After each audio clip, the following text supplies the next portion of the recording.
Então tem muita gente determinada aí, ó, que tá maior que o... Eu ia falar interessado, daí virou determinada. Animada, ó, passou animada. Motivado, interessado, tem um pessoal cansado aí também. Dia de trabalho, né? Muita coisa. Cheio de energia também tem. Tem um que escreveu só cadeira. Apressada, curioso, confiante, vontade de mudar o mundo, desafiado, ansioso.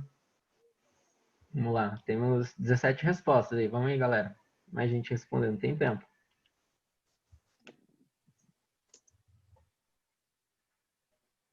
Só entrar no mente.com, www.mente.com e usar o código 59 38 16 2. Boa. Carente de aprendizado, ó. E tá crescendo ali, ó.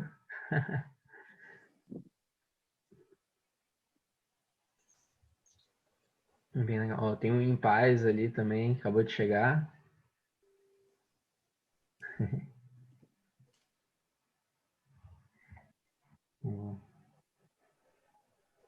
Vamos que a gente tem 50 pessoas aqui na sala. Vai ter no máximo 30, no mínimo 30 aí, ó, para eu passar de slide. Quero ver.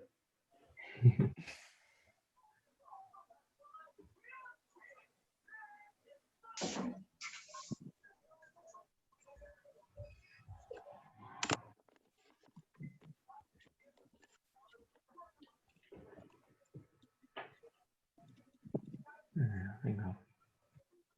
E aí, vocês vão fazer eu desistir e passar de slide, né? Aí, ó, chegou mais um, boa. Aí, ó, carente de aprendizado ficou grande agora. Ó, 27, boa. Chateada, tem gente chateada, pô. Derrotada também, pena. Vamos ver se a gente melhora isso aí. Ó o foguetinho chegando aí, ó. Tava demorando pra chegar o foguete. Boa. Vamos lá, vou passar pro próximo. E aí, qual o status da sua equipe? Vixe, nem começamos. Fizemos algumas coisinhas já.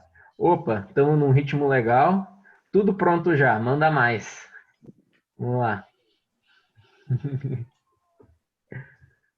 Essas bolinhas é legal demais ver.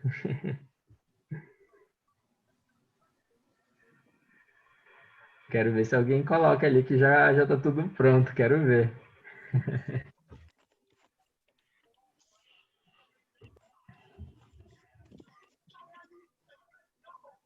Ó, lembrando, para entrar é mente.com, usa o código 59 38 162 aí, ó, que tá no topo da tela.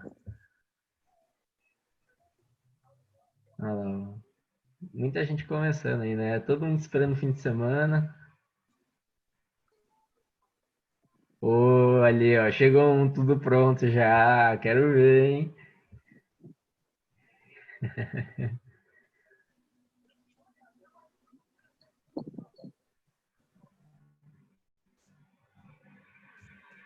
Legal. Vamos lá, então. E aí, sobre propriedade intelectual agora, que é o tema da palestra, galera. De 1 a 10, quanto que você já sabe sobre propriedade intelectual? De intensidade aí.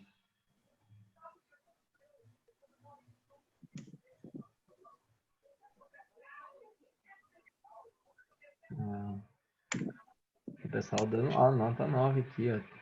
8. Tem uma galera que não sabe nada. Não sabe nem o que é, né? Propriedade intelectual. Que raios é esse nome? Olha lá. Tá bem diverso. Gente em todos os. A média tá dando 4.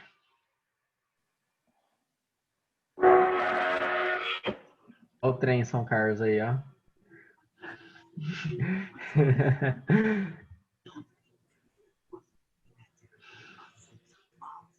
Muito bom.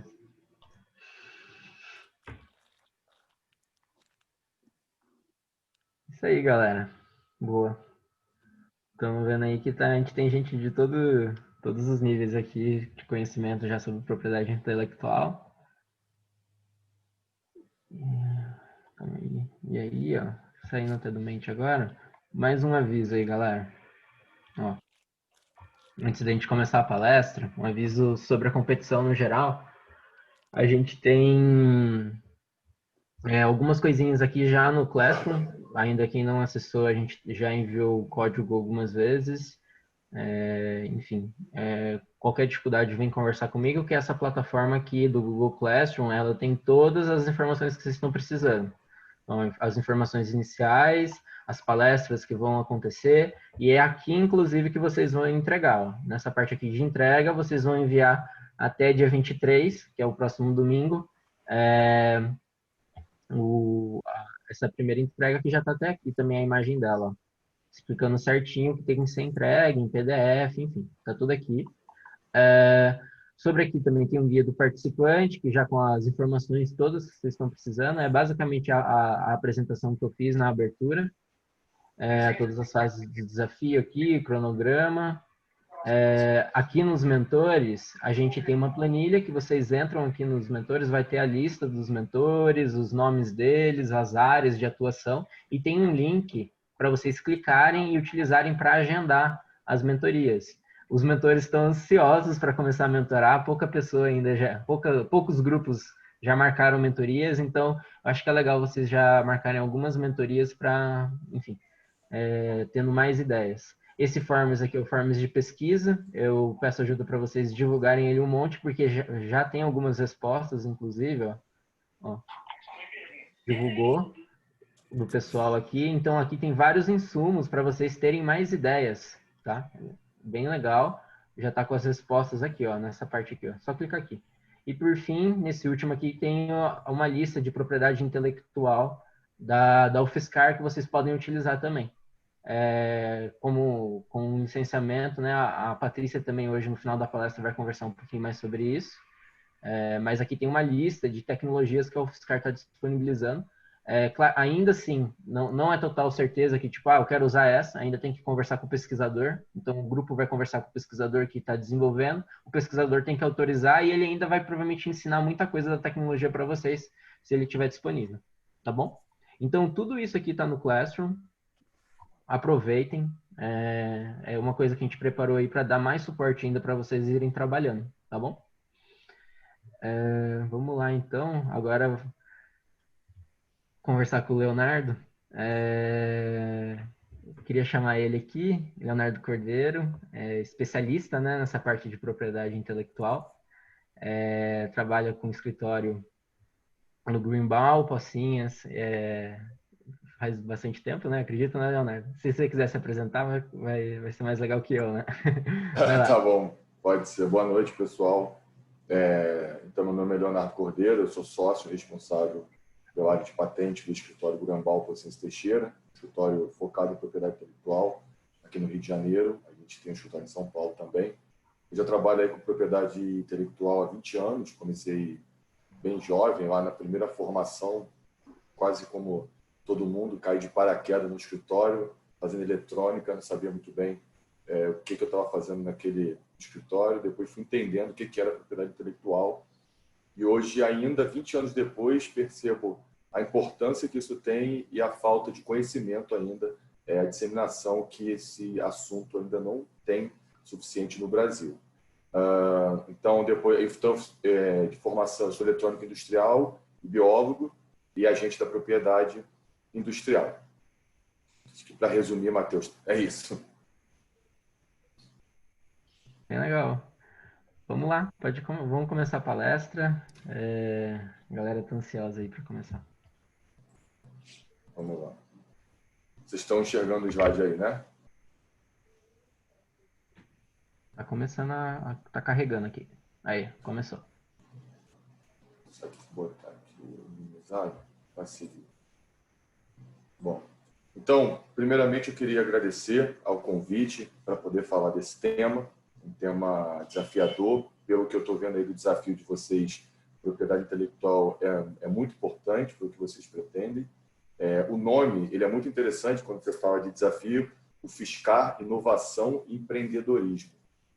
Hoje em dia, falar de inovação e empreendedorismo sem falar de proteção de ativos, ou seja, propriedade intelectual, é quase impossível. Dentro de inovar e empreender, existe a necessidade da proteção ou a opção pela não proteção, se assim for dentro da tecnologia, dentro do que se pretende discutir. Mas o que não pode é não saber que dentro de uma inovação, dentro do empreendedorismo, a gente tem a possibilidade, existe o trabalho, proteção do ativo, e aí entra a propriedade intelectual.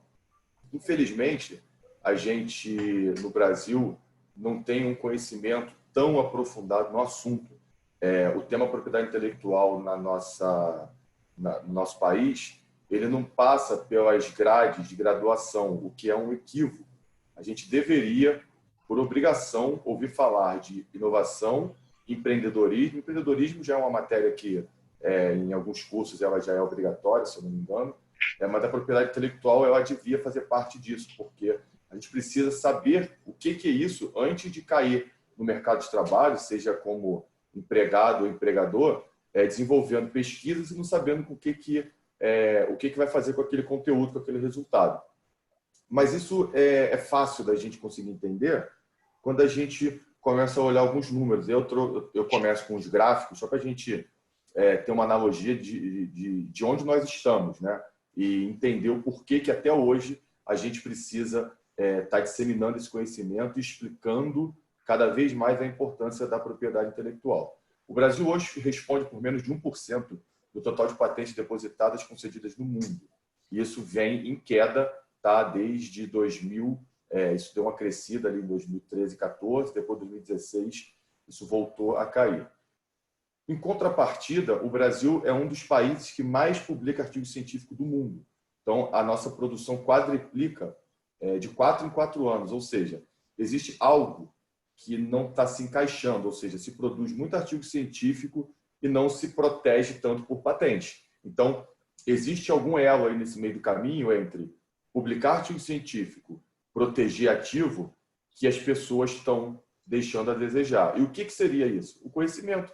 A gente simplesmente não aprendeu, ou não aprendeu da maneira que deveria, a importância da propriedade intelectual. Quando a gente está pesquisando e precisa fazer um paper, porque a gente sabe que isso às vezes é necessário para crescimento do pesquisador, para nomeação, enfim, a gente tem que se preocupar em fazer a publicação, mas não sabe às vezes, ou mesmo sabendo, não dá a importância devida, que fazendo essa publicação você está interferindo diretamente no teu direito de poder pedir a patente no INPI. Então, essas informações, se a gente não tiver, a gente não vai saber. Eu já me deparei com dezenas, centenas de casos onde a pessoa teve que ir para uma feira, teve que ir para um congresso, teve que apresentar a invenção, né, o artigo científico, e depois a gente não conseguiu proteger por falta de conhecimento desse requisito, que eu vou falar um pouco melhor sobre ele, que é o tal do requisito da novidade absoluta, ou seja, uma invenção tem que ser nova no mundo inteiro, inclusive por você. Se você faz uma publicação,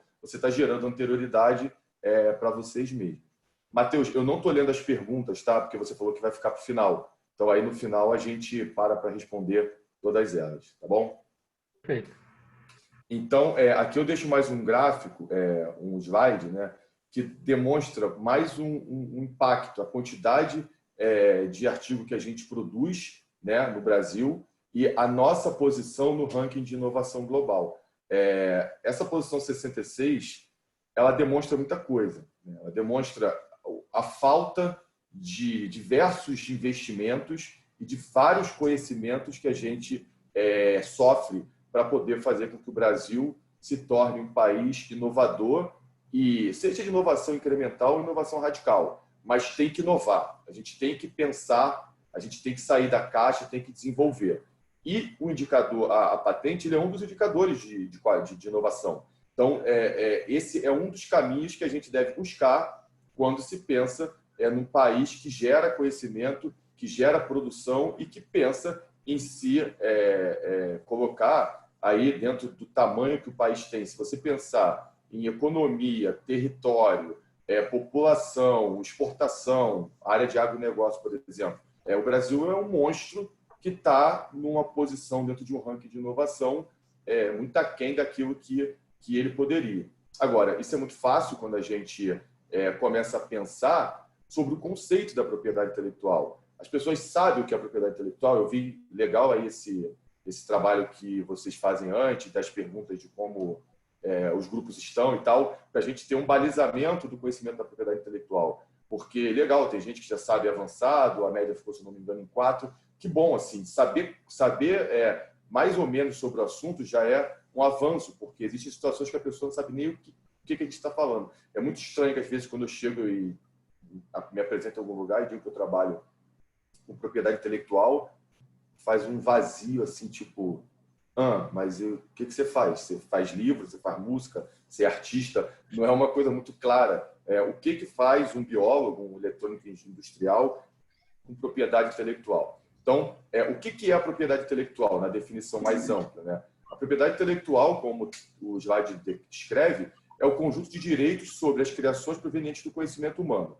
Isso é muita coisa. Tudo que vem proveniente do conhecimento humano é a propriedade intelectual. É uma propriedade do intelecto humano. Então, isso varia entre uma música, um livro, um filme, uma série, um desenho, um quadro, e dentro da propriedade industrial, que é a parte que a gente vai focar hoje na palestra, os maquinários, os processos, os produtos, as marcas que a gente insere nos produtos, as marcas que a gente coloca nas nossas empresas. Então, é um guarda-chuva, vamos dizer assim, muito grande, que você precisa ir entrando pouco a pouco para a gente entender o que da propriedade intelectual pode nos ajudar. Mas uma coisa é certa, entre inovar e empreender, a propriedade intelectual vai te ajudar de alguma maneira. Mais uma vez, seja para você dizer, eu não vou proteger porque eu tenho uma determinada estratégia, eu quero que seja conhecimento público para desenvolver a tecnologia, eu quero que essa música possa ser usada por todos, enfim, você tem que ter a opção de proteger ou não, mas não nos dias de hoje, o desconhecimento dentro de um mundo globalizado que a gente vive, ele não é mais cabível. Então, não saber da propriedade intelectual não pode. E o nosso trabalho, como um atuante nessa área, é, no mínimo, além de prestar o serviço, disseminar esse conhecimento. E eu vejo que as próprias universidades vêm fazendo, através dos NITs, um trabalho que também tenta levar um pouco desse conhecimento para todos. Então, a propriedade intelectual é esse guarda-chuva maior, que descreve tudo e qualquer produção dentro do conhecimento humano, e ela abrange, né, não só as patentes, que é o que a gente vai falar hoje bastante, mas também as marcas, a indicação geográfica, e aí você tem cultivares, direito autoral, software, topografia de circuito. Tudo isso são institutos de proteção dentro da propriedade intelectual. Hoje nós vamos falar especificamente da patente, que é basicamente a consequência do trabalho que vocês estão fazendo nesse desafio. O que vocês estão pesquisando, o que vocês vão fazer, pode estar baseado numa patente já existente, no pedido de patente da própria Fiscar, do portfólio, pode ser algo que é uma melhoria, então vocês podem pensar em proteção daquilo que vocês vão apresentar aí no projeto do desafio, e por isso que a gente vai focar especificamente em patente. Eu gosto sempre de dar um exemplo que é algo que, infelizmente, quer dizer, não sei se infelizmente, mas hoje em dia faz parte do nosso dia a dia, né? Andar com pelo menos um celular no bolso. Então, a gente já anda desde a década de 90 com um produto no nosso bolso que virou uma terceira mão, que hoje a gente faz tudo, né, no telefone, às vezes até liga, mas hoje em dia a gente acaba usando para qualquer coisa, por isso se chama, né, agora smartphone. A gente, dentro desse produto, a gente tem propriedade intelectual do início ao fim. A gente tem marca, circuito integrado, como vocês estão vendo aí, o registro de programa de computador, uma patente, o manual do telefone, ele tem um direito autoral inserido, a maneira que as informações são descritas. Então, o design do telefone, eu até pego um modelo bem antigo para dar como exemplo, justamente por quê? Porque desde aquela época, esse modelo de design que você olhando hoje, você fala assim, cara, isso aqui, pelo amor de Deus, já tem 10 mil celulares parecidos. Ele teve, naquela época, o seu design protegido, que é uma outra proteção, que seria o desenho industrial, ainda dentro da propriedade industrial. Então, é algo tão do nosso dia a dia que a gente só falta parar e olhar para aquilo com um pouco mais, vamos dizer, de carinho, para entender a importância que a propriedade intelectual tem na nossa vida. E dentro do próprio modelo de telefonia, vocês já devem ter ouvido falar, essa briga Samsung, iPhone, que discussões por centenas de patentes inseridas de desenho industrial, de programa de computador, para que um possa ter uma específica alteração dentro do aparelho, a saída de cabo que carrega, o botão que você tira selfie. Então, tudo isso é um segmento de mercado, né, muito voltado, né, muito diluído na sociedade, que é o telefone celular, que vive brigando e que vive aperfeiçoando tecnologia. E eu vou dar esse exemplo mais para frente, falando do telefone que fica muito visível. Então, agora, descendo um pouco esse guarda-chuva, indo para a propriedade industrial especificamente, o que é a propriedade industrial? É o ramo da propriedade intelectual que trata das criações voltadas para as atividades de indústria, comércio e prestação de serviço. Mas de quem vamos falar? Das patentes. As marcas nós não vamos entrar hoje, mas também é o instituto que está mais voltado para esse negócio, que é a propriedade industrial e o desenho industrial também, mas aí também seria um outro caminho de explicação, mas ele está bem ali por perto das invenções da área industrial, embora o desenho industrial tenha uma visão mais de ornamentalidade, não tenha uma visão de funcionalidade, porém, tudo que é ornamental tem uma função, nem que seja para ser visto um quadro na parede. Então, essa discussão é um pouco ampla, mas o desenho industrial ele tem sim ali uma função, embora o objetivo da proteção seja a ornamentalidade. Então, um tema que é muito importante, eu acho que a gente precisa sempre esclarecer, é que patente e marca são conceitos totalmente diferentes, eles não podem se confundir. Não existe patentear a marca.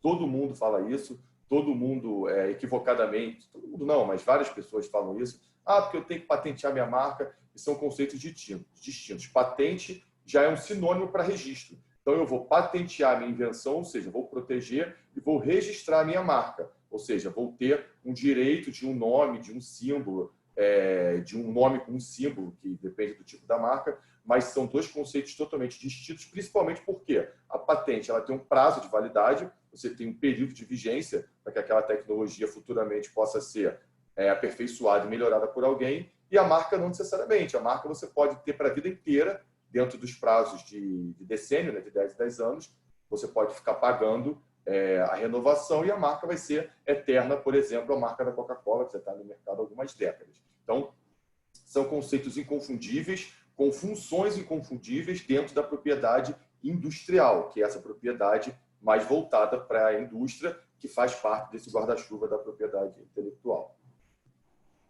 Agora, a gente indo já para patentes, né? Então, a gente estava falando da propriedade intelectual, e aí a gente entrou na propriedade industrial, e agora a gente vai focar na patente, que é o objetivo da nossa palestra. Antes da gente falar em patentear, a gente precisa entender algumas diferenças.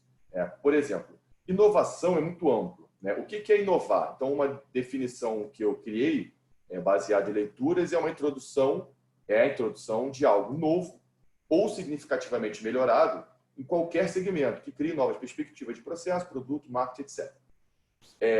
Uma descoberta, uma ideia, ela é inovadora, ela pode ser inovadora. Eu posso descobrir algo inovador e isso no mercado transformar um determinado segmento. Eu posso, um exemplo que a gente sempre usa é o Uber, né? Esse modelo Uber de se utilizar transportes diários, isso inovou a nossa vida de se transportar. Hoje você tem mais um tipo de transporte que você pode utilizar de uma maneira teoricamente segura, mais barata, mais fácil, mais cômoda. Isso é uma inovação, mas ninguém pode patentear a forma de você, através de um aplicativo, chamar um carro para te pegar e te levar para um determinado local. O aplicativo ele pode ter o software registrado? Sim. A marca Uber é registrada? Sim. Mas a patente da forma do negócio Uber, ela não é patenteada, tanto que existem vários concorrentes no Brasil e no mundo. Então, a descoberta, a ideia, ela não é patenteável. O que é patenteável? A concretização da ideia. Quando eu concretizo essa ideia através de um produto, de um processo, eu estou começando a entrar nas possibilidades de patenteamento. Então, eu saio do abstrato e começo a ir para o real, para o palpável, para aquilo que a gente consegue pensar que isso vai ser produzível, seja através de um produto ou seja através de um processo, de um sistema, de um método, de algumas categorias. Então, o fato de ser inovador não é sinônimo de patente. Isso a gente tem que deixar muito claro. E é muito fácil, eu discuto muito isso com inventores que apresentam seus desenvolvimentos com um entusiasmo muito grande da inovação. E a gente vai conversando e vai percebendo que, embora seja inovador, não é inventivo. E aí entra aqui essa palavrinha, que o que é o inventivo? É o que atende ao requisito da atividade inventiva, que é um requisito obrigatório que o INPI exige para que você tenha uma patente concedida. Então, é importante, dentro desse mundo patentear, que você analise se o produto que está sendo desenvolvido ele é inventivo, inovador ou comercialmente atrativo. Ele pode ser os três, ele pode ser dois dos três, ele pode ser um dos três. Se dentre as opções não houver o inventivo, ou seja, aquilo que tem atividade inventiva, provavelmente você não vai ter sucesso numa patente porque vai carecer do requisito atividade inventiva. Então, isso é fundamental, separar o que é inovador daquilo que é inventivo ao ponto de ir cumprir com os requisitos do INPI e produtos que são comercialmente atrativos. Não tem nenhuma inovação, não sei, o brownie, que virou moda aí, em determinado momento no Brasil, vender brownie. Então, tinha o brownie do A, o brownie do B. Isso não é inovador, não é inventivo, é atrativo. É uma maneira diferente de comer ali um determinado tipo de doce. Ele tem ali um sabor legal e tal. A receita do brownie, talvez a primeira, pudesse ter sido patenteada, poderia ter sido patenteada? Poderia. Receitas alimentícias são objetos de patente. Mas eu digo, o negócio vender brownie no saquinho, redondinho, na porta de colégio, no bar, na farmácia e tal, isso é interessante, é comercialmente atrativo, todo mundo consome, mas nem foi inovador, nem foi inventivo, porque já existiam outros produtos sendo oferecidos dessa mesma maneira. Então, primeiro passo para a gente que vai pensar em patentear é inovador? Perfeito, mas atende ao requisito de atividade inventiva, que eu vou explicar já já o que é, embora ele seja bastante confuso, eu vou tentar falar de uma maneira que tente ficar claro. Tá? Então, esse é o primeiro passo. O segundo passo é a gente entender quais são as regulamentações dentro do Brasil que a gente precisa seguir. Então, hoje, quem responde, quem é o responsável por dar, por conceder ou não direitos de propriedade industrial no Brasil é o INPI, que é o Instituto Nacional da Propriedade Industrial, a autarquia responsável pelos depósitos, e aí aqui a gente está falando das patentes, mas as marcas também entram nesse mesmo grupo. Então, o INPI é o órgão, é a autarquia, e dentro dessa autarquia existem algumas legislações que a gente precisa atender, que são a Lei da Propriedade Industrial, que é a Lei 9279, as instruções normativas 30 e 31, que dispõem como que essa lei é aplicada nos pedidos de patente, e as diretrizes de exame de cada área. A gente lembra, né, quando a gente está falando de propriedade industrial, de patentes, nós estamos falando de todos os segmentos mercadológicos possíveis. Química, biotecnologia, farmácia, mecânica, eletrônica, aviação. Então, para cada tipo de patente, existe uma diretriz de exame específica. Então, você segue uma lei, que é igual para todo mundo, as instruções normativas que são iguais, as duas, e as diretrizes que são específicas. Então, o pedido de patente de biotecnologia demanda atender algumas características que o pedido de patente de mecânica não demanda. Então, tem as diretrizes específicas de biotecnologia, e as diretrizes específicas de mecânica. Essas diretrizes, que é mais ou menos um guia para que a gente entenda como que o INPI entende que o pedido de patente deve ser escrito. Então, para você pensar em elaborar um pedido de patente, você tem que ter o conhecimento da lei, da INPI, das instruções normativas e das diretrizes de exame específica daquela área que a sua invenção vai se aplicar.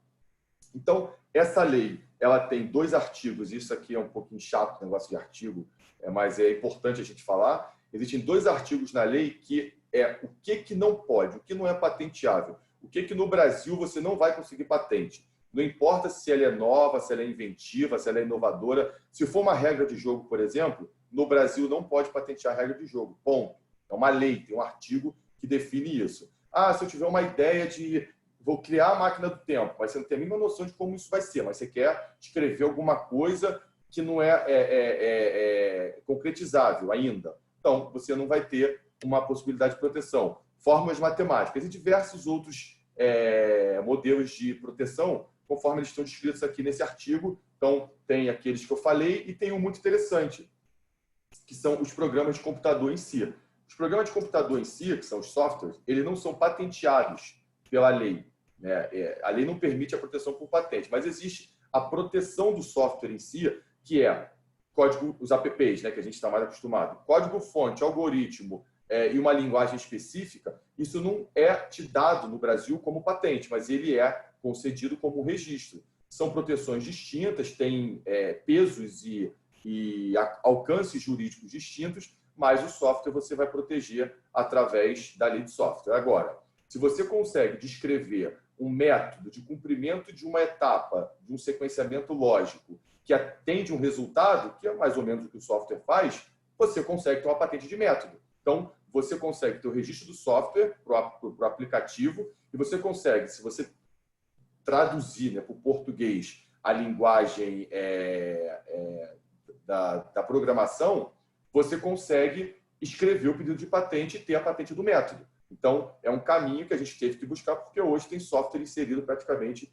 em tudo que a gente utiliza. Então, o artigo 10 e o artigo 18 são artigos que você, antes de parar para pensar se o seu produto é patenteável ou não, você tem que pensar, cai na proibição do artigo 10 e 18? Cai. Se cai, não adianta nem inserir esforços, porque você vai ter o conteúdo indeferido, independente de ser a maior invenção do mundo. Se ela for contra a moral e bons costumes, se for toda parte de ser vivo, por exemplo, que é muito comum, que aí entrariam, por exemplo, as plantas. As plantas não são patenteáveis. Existe a lei de cultivares, que é uma legislação específica para as variações, né, as cultivares que você faz de cruzamento de plantas. Então, você não pode patentear a planta. Você vai ter uma cultivar referente a uma planta que você gere através de cruzamentos novos. Porém, o processo de obtenção de uma planta, você pode patentear. Então, a forma de obter, o passo a passo que você tem para obter algum tipo de produto, isso você pode ter patente. Mas para o produto acabado, se ele for um ser vivo, você não pode, com exceção dos micro-organismos transgênicos, né, que a lei separa isso, porque isso tem intervenção humana, então, teoricamente, foge daquilo que é natural e que está expresso na natureza.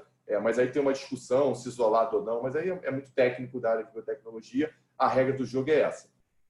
Pensei em proteger, artigo 10 e 18. Caiu na proibição do 10 e 18, bom, patente não vai ser. Vamos pensar qual é o outro instituto de proteção que a gente vai buscar. Então, passando disso, entendendo que eles não caem na proibição dos artigos 10 e 18, eu tenho que pensar, o que eu inventei, ele é uma solução técnica para um problema ou ele é uma melhoria funcional aplicada a um problema já existente? Então, se eu concluir que o que eu desenvolvi é uma solução técnica para um problema existente, ou seja, existe um problema e eu dei uma solução técnica, teoricamente, eu parto para ter uma patente de invenção. Agora, se eu melhoro algo que já existe, se eu aplico uma melhoria funcional a um produto já existente, eu estou indo para um modelo de utilidade, que é uma diferença sutil entre a patente de invenção e o modelo de utilidade. Essas descrições dos artigos 8º e 9º da lei são descrições jurídicas, então ela diz isso aqui que eu estou falando, mas com o juridiquês aí por trás, mas o melhor caminho para se definir se a tua invenção é uma patente ou é um MU, né, no caso, patente de invenção a gente chama de PI, o modelo de utilidade a gente chama de MU, é você perceber se você está melhorando algo que já existe ou se você está solucionando um problema que nunca foi solucionado. Então, se for esse o caso, você tem uma patente. Se for uma melhoria, você tem um modelo de utilidade. Algumas diferenças, né, que você tem, até pelo nível de intelectualidade que você dá para aquela invenção, é que o tempo de vigência da patente de invenção, aquela solução técnica original que você estudou e inseriu seus esforços ali para poder alcançar aquela inventividade, você tem 20 anos. Então, aquilo que você teve um pouco menos de tempo, ou melhor, um pouco menos de tempo, que você teve um pouco menos de esforço intelectual, você pegou algo existente e melhorou, você tem menos tempo de vigência, no caso, 15 anos para o MU, 20 anos para a PI, que é a patente de invenção e o modelo de utilidade. Aí agora eu gosto de dar uns exemplos para ficar bem claro a diferença de um para o outro. Se você pegar, quer dizer, espero que fique bem claro, né? Se você pegar o telefone, né, como era originalmente, aquele modelo de transmissão e recepção de informação em momentos distintos, um transmitia, depois recebia. E o avanço intelectual que isso deu, quando eu conseguia transmitir e receber ao mesmo tempo, eu resolvi um problema. Quando eu desenvolvi esse produto, que é o telefone mais convencional, e não aquele lá de Graham Bell, que foi toda, como tudo começou, houve aqui uma solução técnica para um problema existente. Eu tinha um problema, ter que ficar falando e depois ter que ficar ouvindo. Quando eu unifico essas capacidades, transmissão e recepção, eu soluciono um problema técnico e aqui eu tive uma patente para esse tipo de desenvolvimento. Então, esse telefone ele é um exemplo de uma patente de invenção. Por quê? Ela solucionou um problema técnico existente. Já no próximo exemplo, a gente demonstra a mesma ideia do telefone, porém, eu tenho um telefone já, esse atualizado, né, que hoje em dia nem é mais tão atualizado assim, mas que é o velho convencional, onde eu tenho recepção e transmissão ao mesmo tempo, uma base onde eu tenho um teclado, e alguém desenvolve esse outro produto que tem a mesma ideia de recepção e transmissão ao mesmo tempo, porém, o teclado, as teclas, estão no próprio telefone, na própria base, onde você vai poder transmitir e receber. Então, qual foi a solução técnica aí criada? Nenhuma. Ambos fazem as mesmas coisas, recebem e transmitem ao mesmo tempo. Só que esse veio com a melhoria funcional de eu poder estar com a base na parede, eu estar aqui deitado e não precisar ter que ir até lá para digitar. Eu estar aqui mesmo digito e pronto, faço minha ligação. Então, o fato de integrar teclado com o produto receptor-transmissor numa única peça, isso é um exemplo de modelo de utilidade. Então, o avanço da patente de invenção ele é muito mais técnico, a solução, para que foi dado por um modelo de utilidade. E aí, depois disso aqui, né, a história caminhou de uma maneira que hoje chegamos onde chegamos, com telefones de diversas formas, e que ter teclado, receber e transmitir é o menos importante, né? Que a gente faz de tudo nele, menos liga. Agora a gente fala rapidamente sobre os requisitos de patenteabilidade, tá? Isso é muito importante. Então, o importante é que fique claro que é uma regrinha que vem desde lá de trás até aqui. Se vocês estão falando desafio de inovar e empreender e vai pensar em proteção, você tem que pensar, bom, é propriedade intelectual, que está dentro da propriedade industrial, que eu escolhi uma patente, porque é o requisito, o instituto de proteção mais adequado. Eu tenho que saber se ele não cai nas proibições do 10 e do 18, que são aqueles artigos, passou dali. Eu tenho que saber se é uma inovação que é inventiva aos olhos da propriedade intelectual e se é um MU ou se é uma patente de invenção.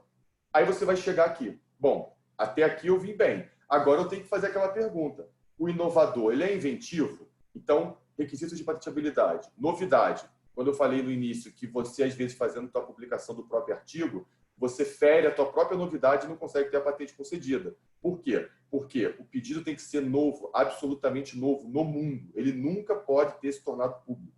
Porque se ele se torna público, considerando que você tem uma vigência, essa vigência tem que ser do momento que você protege até o momento que esse período termina. Então, se você torna público, vai proteger 10 anos depois, você vai ter uma vigência de 20 e mais todo esse período anterior que você publicou, que deixou de ser novo. Então, novidade absoluta, requisito 1. Se não for novo, não vai ter patente. Segundo, ter a tal da atividade inventiva, que é algo estranho, mas dá para entender. E aplicação industrial, que é mais fácil. Então, o que é? Isso tudo está definido para os slides da frente, mas aí eu já vou falando aqui logo, depois o material vai ficar para vocês para efeito de estudo, né, futuro. Então, depois a gente, quando passar por ele, já passa direto. Então, a atividade inventiva, ela precisa ser analisada por 2 prismas, e isso é muito importante. O examinador do INPI, ele não pode entender, tá? Só abrindo um parênteses aqui, quem é o examinador do INPI? Esse pedido de patente, quando entra na autarquia INPI, ele cai na mão de uma pessoa física com formação técnica e capacidade de entender aquela invenção e julgar se aquilo vai ser concedido ou não vai ser concedido. Ainda não existe o software que faz essa análise. Já existem uns caminhos para isso, vamos dizer assim. Já tem um software aí que está tentando fazer a análise de patenteabilidade substituindo o examinador do INPI, no caso dos INPIs do mundo. Mas hoje ainda é uma pessoa física. Então, esse cara que vai olhar o teu pedido, ele tem que olhar aquilo e entender. Bom, ele é novo, beleza. Não existe essa invenção em lugar nenhum do mundo. Segundo, ele não é óbvio para um técnico no assunto. E aí é o que se chama de atividade inventiva. Atividade inventiva é quando uma invenção não é óbvia para um técnico no assunto. Então, ele, como um técnico no assunto, não pode olhar aquela invenção e dizer, claro que isso aqui seria assim, óbvio. Então, por que eu vou te dar direito de excluir terceiros durante 20 anos de uma coisa que é óbvia? Que qualquer um chegaria naquela conclusão. Então, essa obviedade, ela não pode ser apresentada para o examinador do NPI, senão ele não vai conceder a patente. E uma segunda visão de atividade inventiva ela não pode ser o que eles chamam, a lei chama de justa posição de conhecimento já existente. O que isso quer dizer? Não pode ser, peguei a tampa, peguei a garrafa, vou inventar a garrafa com a tampa, porque não vai cair o líquido. Não, eu não posso pegar invenções que já existem, simplesmente juntar e levar para o NPI e dizer que aquilo ali agora é meu. Então, o requisito atividade inventiva, ele é muito criterioso e muito discutível. Por quê? Porque existe a tal da subjetividade nessa análise do que é o óbvio. O óbvio, a linha entre o que é óbvio para mim e o que é óbvio para uma outra pessoa, ela pode ser extensa e pode ser infinita. Eu posso discutir com você dias que aquilo ali não é óbvio e você discutir dias que aquilo ali é óbvio. Então, há uma subjetividade, uma margem de discussão sobre esse requisito. O segundo ponto é o tal do técnico no assunto. Quem é o técnico no assunto? Onde está definido quem é o técnico no assunto? A gente tem um jurista que já faleceu, muito importante, o professor Denis Barbosa, que ele definiu num artigo dele quem era o técnico no assunto. Ele falou que o técnico no assunto era uma pessoa com capacidade mediana de reproduzir aquela invenção. Então, capacidade mediana não precisa ser um PhD, não precisa ser o cara mais especialista, também não precisa ser um cara que não sabe nada da tecnologia. Uma pessoa com capacidade mediana. Então, se uma pessoa com capacidade mediana, um técnico no assunto, achar que aquela invenção não é óbvia, legal, tem atividade inventiva. Se ele achar que não é óbvia, ou melhor, se ele achar que é óbvia, não tem atividade inventiva. Isso, obviamente, que é um processo administrativo que passa pelo INPI, ele faz um parecer técnico, esse parecer técnico é enviado para que o requerente se defenda, apresente e discuta essa obviedade, mas não é uma conversa que dá para a gente... Quer dizer, hoje a gente até está conseguindo, por conta dessa pandemia, fazer com mais, vamos chamar de agilidade, essas reuniões com o INPI. Mas antigamente era mais difícil você marcar uma reunião física, ir lá no INPI, conseguir levar, às vezes, o inventor, que é quem sabe de fato sobre a invenção, para conversar com o examinador e entender o que aquela invenção quer dizer. Normalmente é a frieza do papel. Você faz um parecer técnico, eu explico tecnicamente se é óbvio, se não é óbvio, e aí o NPI vai e decide, e defere ou indefere, lembrando que as decisões do NPI elas não são inquestionáveis. Se você discordar de uma decisão do NPI, você tem, ainda administrativamente, uma possibilidade de agir, né, dependendo dos recursos, do que acontecer com o processo, ou você vai para a justiça discutir o ato do NPI se você achar que ele equivocadamente achou que o teu pedido não tinha atividade inventiva, e isso acontece, e acontece até numa quantidade razoável, e acontece de reverter a situação na justiça. Então, não é impossível que isso ocorra. Claro que o NPI tem uma capacidade de análise muito grande, são pessoas qualificadas e treinadas para analisar a propriedade, analisar a atividade inventiva com conhecimentos em propriedade intelectual. Mas a gente do lado de cá também, que trabalhamos com propriedade intelectual, somos tão qualificados quanto eles. Quem não é o qualificado, às vezes, é o próprio inventor. O inventor conhece muito da matéria, mas não conhece de como isso tem que ir para o INPI. E aí, às vezes, cria problemas na hora, quando o inventor vai tentar sozinho fazer a proteção, porque ou escreve errado ou não se preocupa com esses detalhes da atividade inventiva. O ato inventivo é a mesma interpretação do que a atividade inventiva. Porém, aplica ato inventivo para MU e aplica atividade inventiva para patente de invenção. Como requisito, como a proteção, o modelo de utilidade, ela tem um nível de intelectualidade menor, vamos dizer assim, porque eu aplico uma melhora em algo que já existe, o ato inventivo ele tem que também ser menor. Então, eu vou olhar se teve algum passo, se a melhoria aplicada, ela de fato não é comum ou vulgar do estado da técnica, se aquilo já não foi visto, aplicado em outro produto. Então, a gente pensa que para atividade inventiva eu tenho a patente de invenção, ou o contrário, né? Para patente de invenção eu tenho a atividade inventiva, para modelo de utilidade eu tenho o ato inventivo, mas ambos são subjetivos, ambos têm o técnico no assunto analisando e ambos olham obviedade ou comum ou vulgar do estado da técnica. Por último, a aplicação industrial, que é basicamente saber se aquele produto, se aquela invenção é reprodutível em escala industrial, capaz de ser aplicada na indústria, o requisito mais fácil. Eu, na vida, vi um caso que foi deferido por aplicação industrial, que era uma bolsa de crochê, então realmente era artesanal, né? Não dava para... Não dava, de repente até dava, mas aquele caso específico era feito lá pela mão da pessoa, então ele foi deferido por falta de aplicação industrial. Agora vocês podem me perguntar, ok, mas como é que eu sei tudo isso? Como é que eu descubro se a minha invenção tem novidade, tem atividade inventiva e tem aplicação industrial? Aí existe a busca de anterioridade, ou busca prévia, como se preferir chamar. A busca de anterioridade, ela é fundamental. Qualquer pessoa que pensar em proteger qualquer coisa no NPI, ele precisa fazer uma busca de anterioridade, por diversos fatores que lá no final eu até listo as vantagens para vocês terem isso escrito. Mas o fundamental é porque ele vai conhecer maturação tecnológica, ele vai saber o que existe de fato, ele vai evitar estar investindo esforços em proteção que já tem algum detentor no próprio país e talvez ele seja um infrator, ou ele vai seguir a linha dele de pesquisa por outro caminho, se já houver diversos players no mercado atuando em cima daquela tecnologia. Você não vai fazer P&DI em algo que já tem gente fazendo, a não ser que você queira ir para o mercado que já tem concorrência e você sabe que a lógica é pegar carona naquele mercado, ao mercado livre, e assim eu quero fazer. Mas se você tem interesse em inovar e proteger, a busca de anterioridade ela não é obrigatória, o INPI brasileiro não exige, mas ela é fundamental. Sem a busca, você não tem a noção, a maturidade, a capacidade de saber se a tua tecnologia ela é ou não é algo que pode te dar um retorno financeiro ou sucesso na concessão. Por quê? Porque hoje no mundo, 80% das tecnologias mundiais estão em base patentárias e somente nelas. Atenção nisso, somente nelas. Então, se você deixar de pesquisar a base patentária para caminhar para qualquer tipo de tecnologia, desenvolvimento, você está deixando de olhar 80% do que existe no mundo de tecnologia, provavelmente tecnologias antigas e tecnologias novas. Então, essas bases, esses nomes que eu deixo aqui, SpaceNet, o WIPO, o USPTO, são bases públicas dos países. Por exemplo, o SpaceNet é uma base europeia, né? O USPTO dos Estados Unidos. A WIPO é sobre a Organização Mundial da Propriedade Intelectual, que eu vou falar um pouco melhor sobre isso.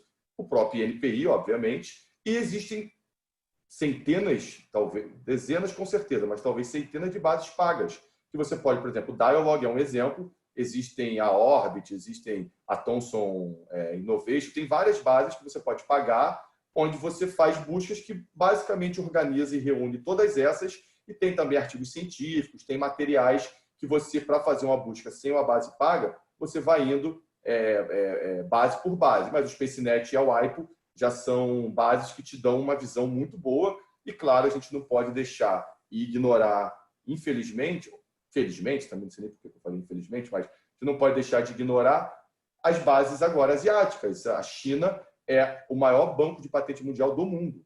Então, tem muita coisa lá que não serve para nada, com certeza, mas tem muita tecnologia muito importante. Coreia do Sul, Japão, Austrália. Então, hoje, as buscas, de fato, precisam sair um pouco dessas bases mais básicas e irem para bases mais específicas. E, por exemplo, no CIPO, lá, que é o INPI chinês, o escritório de patente chinês, você consegue fazer uma busca e ele tem uma máquina de tradução que joga para o inglês. Então, dá para ter uma noção de que se o documento é relevante ou se o documento não é relevante para aquilo que você está pesquisando.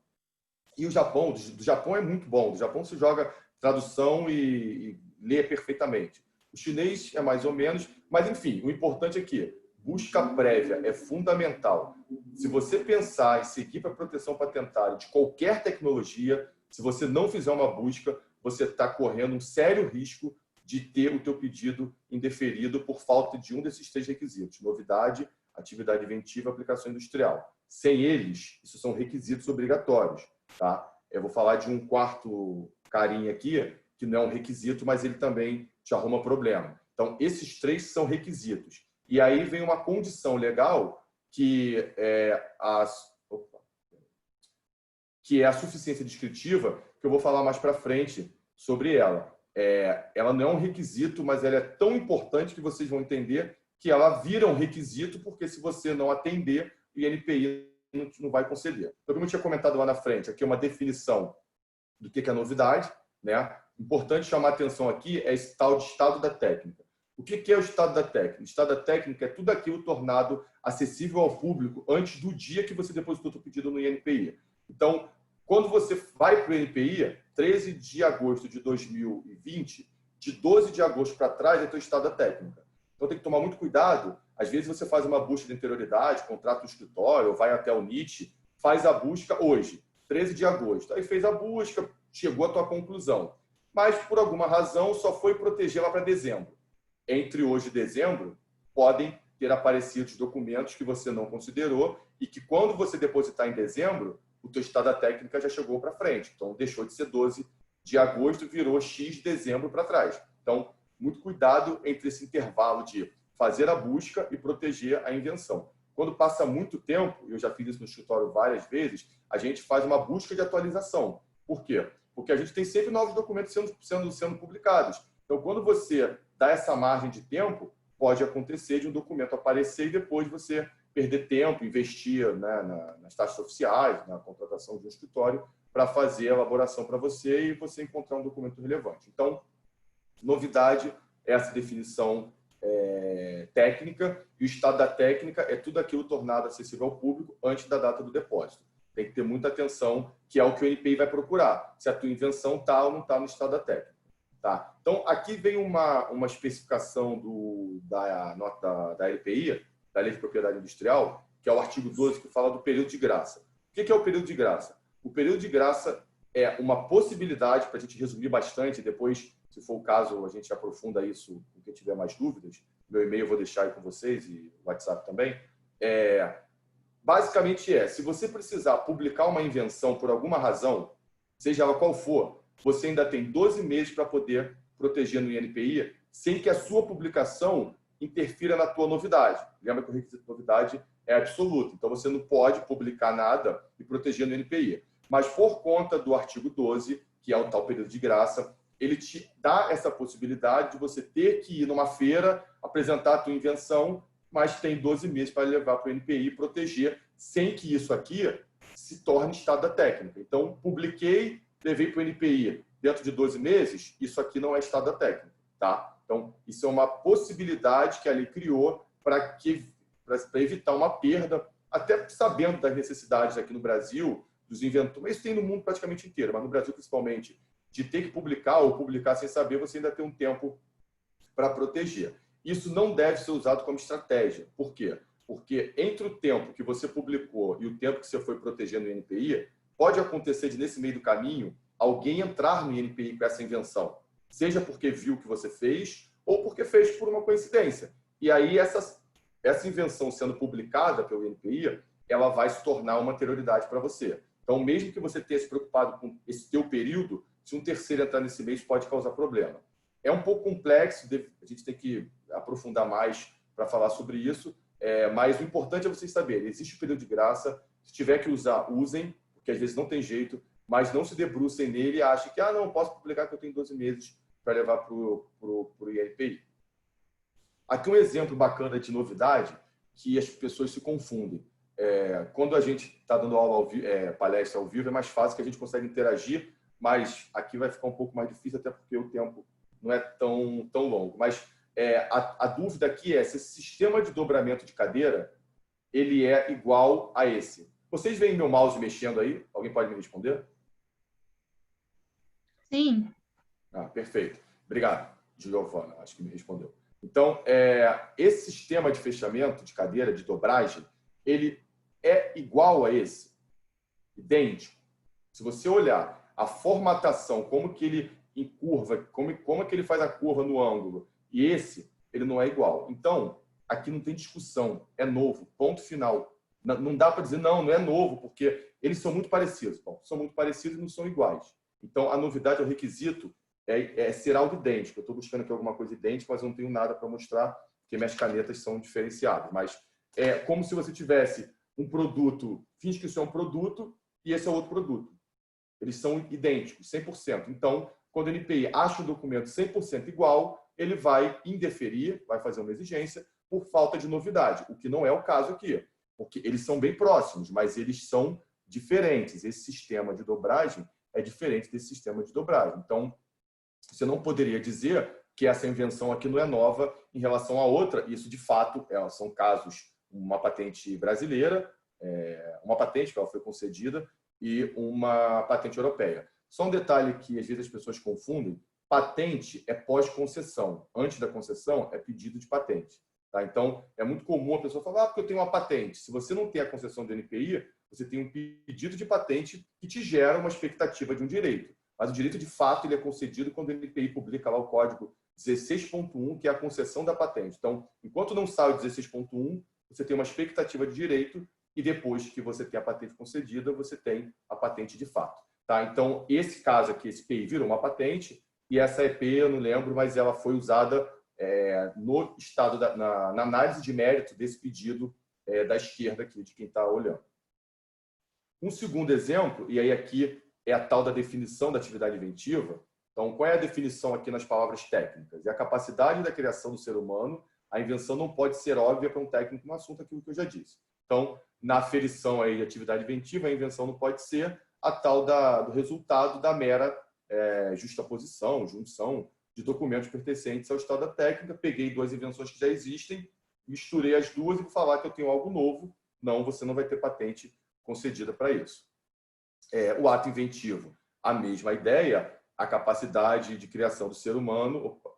A invenção não pode ser comum para um técnico no assunto. Então, aqui é óbvia para um técnico no assunto. Aqui é comum, né, no modelo de utilidade, para um técnico no assunto, lembrando que o grau de inventividade de PI é maior que o grau de inventividade de MU. Então, essa obviedade por MU tem que ser menor. Uma melhoria funcional em cima de uma outra melhoria funcional pode ser um MU vindo de um MU. Então, isso não tem nenhum problema. Isso pode acontecer. Claro, se o outro MU estiver vigente, aí você vai ter dependência de patente, mas aí é uma outra história.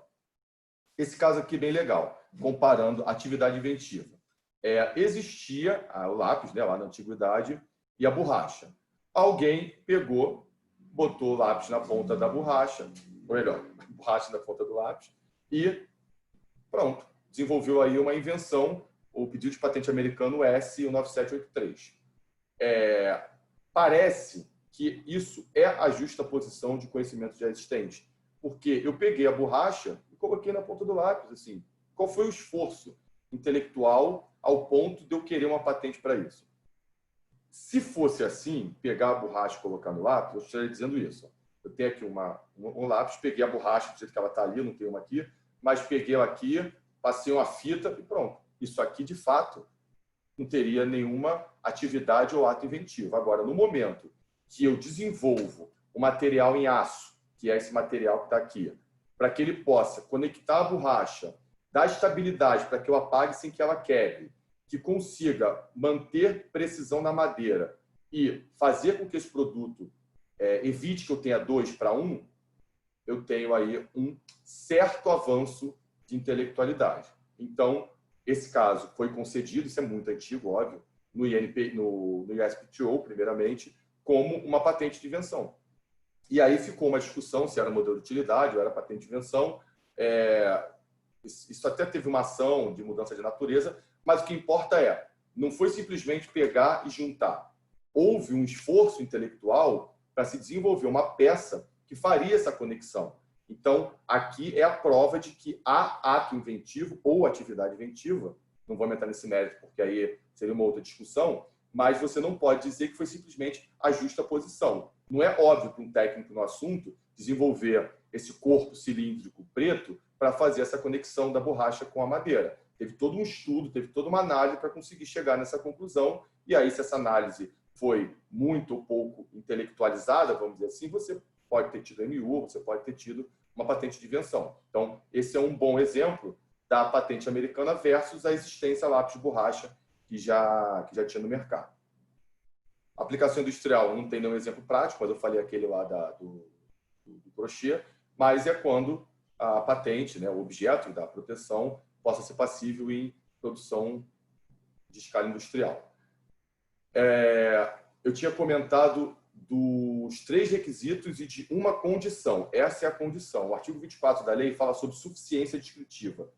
Um pedido de patente, ele, além de ser novo, inventivo, ter aplicação industrial, não cair nas proibições dos artigos 10 e 18, ele tem que estar descrito de uma maneira que um técnico no assunto atenda. Então, por isso que eu comentei, não é um requisito, mas ele é uma condição, porque se eu não entender, eu não consigo nem te dizer se tem atividade inventiva ou não. Então, para que um técnico no assunto possa dar uma opinião, tem que estar suficientemente descrito. E se não tiver, eu vou simplesmente dizer, olha, exigência, falta suficiência descritiva, eu não consigo entender, e o teu pedido provavelmente vai ser indeferido. Por quê? Porque a lei determina, através do artigo 32, que eu até chamei a atenção aqui nele, que o artigo 32 diz o seguinte, o pedido de patente não pode sofrer, só pode sofrer emendas até o requerimento de exame, que é o momento do pedido administrativo que eu vou comentar para vocês, desde que ele não aumente o escopo do que foi inicialmente revelado. Então, aquilo que chega no NPI na primeira vez é o que tem que ser analisado pelo examinador.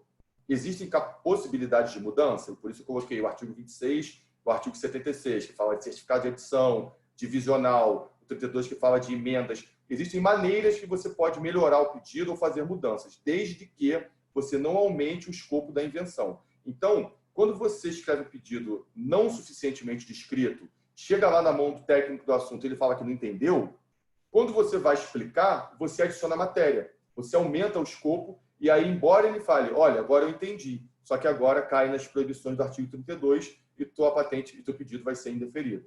Então, por isso que ela não é a suficiência descritiva não é um requisito, mas é uma condição de patenteabilidade, e eu já vi alguns vários pedidos de patente serem indeferidos por falta de suficiência descritiva. Então, muita atenção, 3 requisitos, uma condição, que basicamente destrói o pedido por conta dessas regras todas do artigo 32, que não pode mudar, e você acaba ficando preso na possibilidade de melhorar o teu pedido. Isso é muito comum quando a gente está na fase de elaboração com o inventor, e o inventor diz assim, é um processo, mas a etapa 4 de aquecimento do micro-organismo, eu não quero descrever porque aí que está o tal do pulo do gato, eu prefiro manter... E isso é uma discrepância, porque o objetivo de proteger é justamente você ter essa troca com o governo, né? Eu dou para a sociedade um conhecimento e a sociedade, né, no caso o governo, me dá um direito de um período de excluir terceiro de usar. Mas sempre que possível, você não precisa dar a planta inteira daquilo que você inventou. Se a temperatura ideal ali é 8, eu posso falar que está numa faixa de 6 a 10. Eu não preciso dar para a concorrência, embora a concorrência não possa fazer. Por quê? Porque eu é que tenho o direito daquele pedido, mas a concorrência vai estar ali em torno disso, tentando entender o que é a minha invenção. Então, se eu puder, não é não dar o pulo do gato, mas criar etapas que possam evitar que a concorrência bata o olho e resolva a minha invenção, embora elas não possam colocar no mercado porque o direito é meu, eu vou escrever o pedido de patente assim. Mas se não tiver suficiência descritiva, o examinador vai dizer, olha, você pula uma etapa e eu não estou conseguindo entender.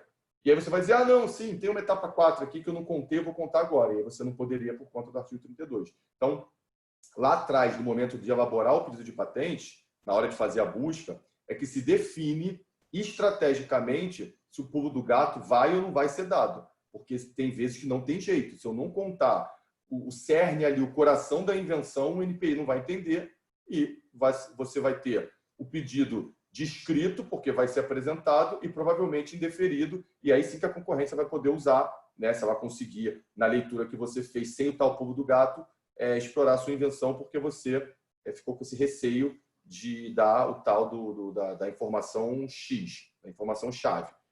Existe, e eu não vou aprofundar porque aí é uma outra história, o que a gente chama de segredo industrial. Então, o segredo industrial é uma forma de proteção também, só que ela tem que ter uma estratégia muito específica porque ela não te dá algumas garantias que a patente de invenção dá, regras claras de quem pode, quem não pode, qual é o período e o que pode ser feito. Então, numa ação de infração de patentes, você demonstra a patente, vamos ler o pedido e acabou a discussão. Numa ação de infração de segredo industrial, tem muitos poréns aí no meio que podem gerar problemas para quem optou por esse tipo de proteção, mas ele existe, a tal famosa fórmula da Coca-Cola, algumas fórmulas de uísque, hoje fórmulas de cerveja artesanal, tem muita fórmulas em segredo industrial que as pessoas não protegeram, e se a concorrência chegar nela, paciência.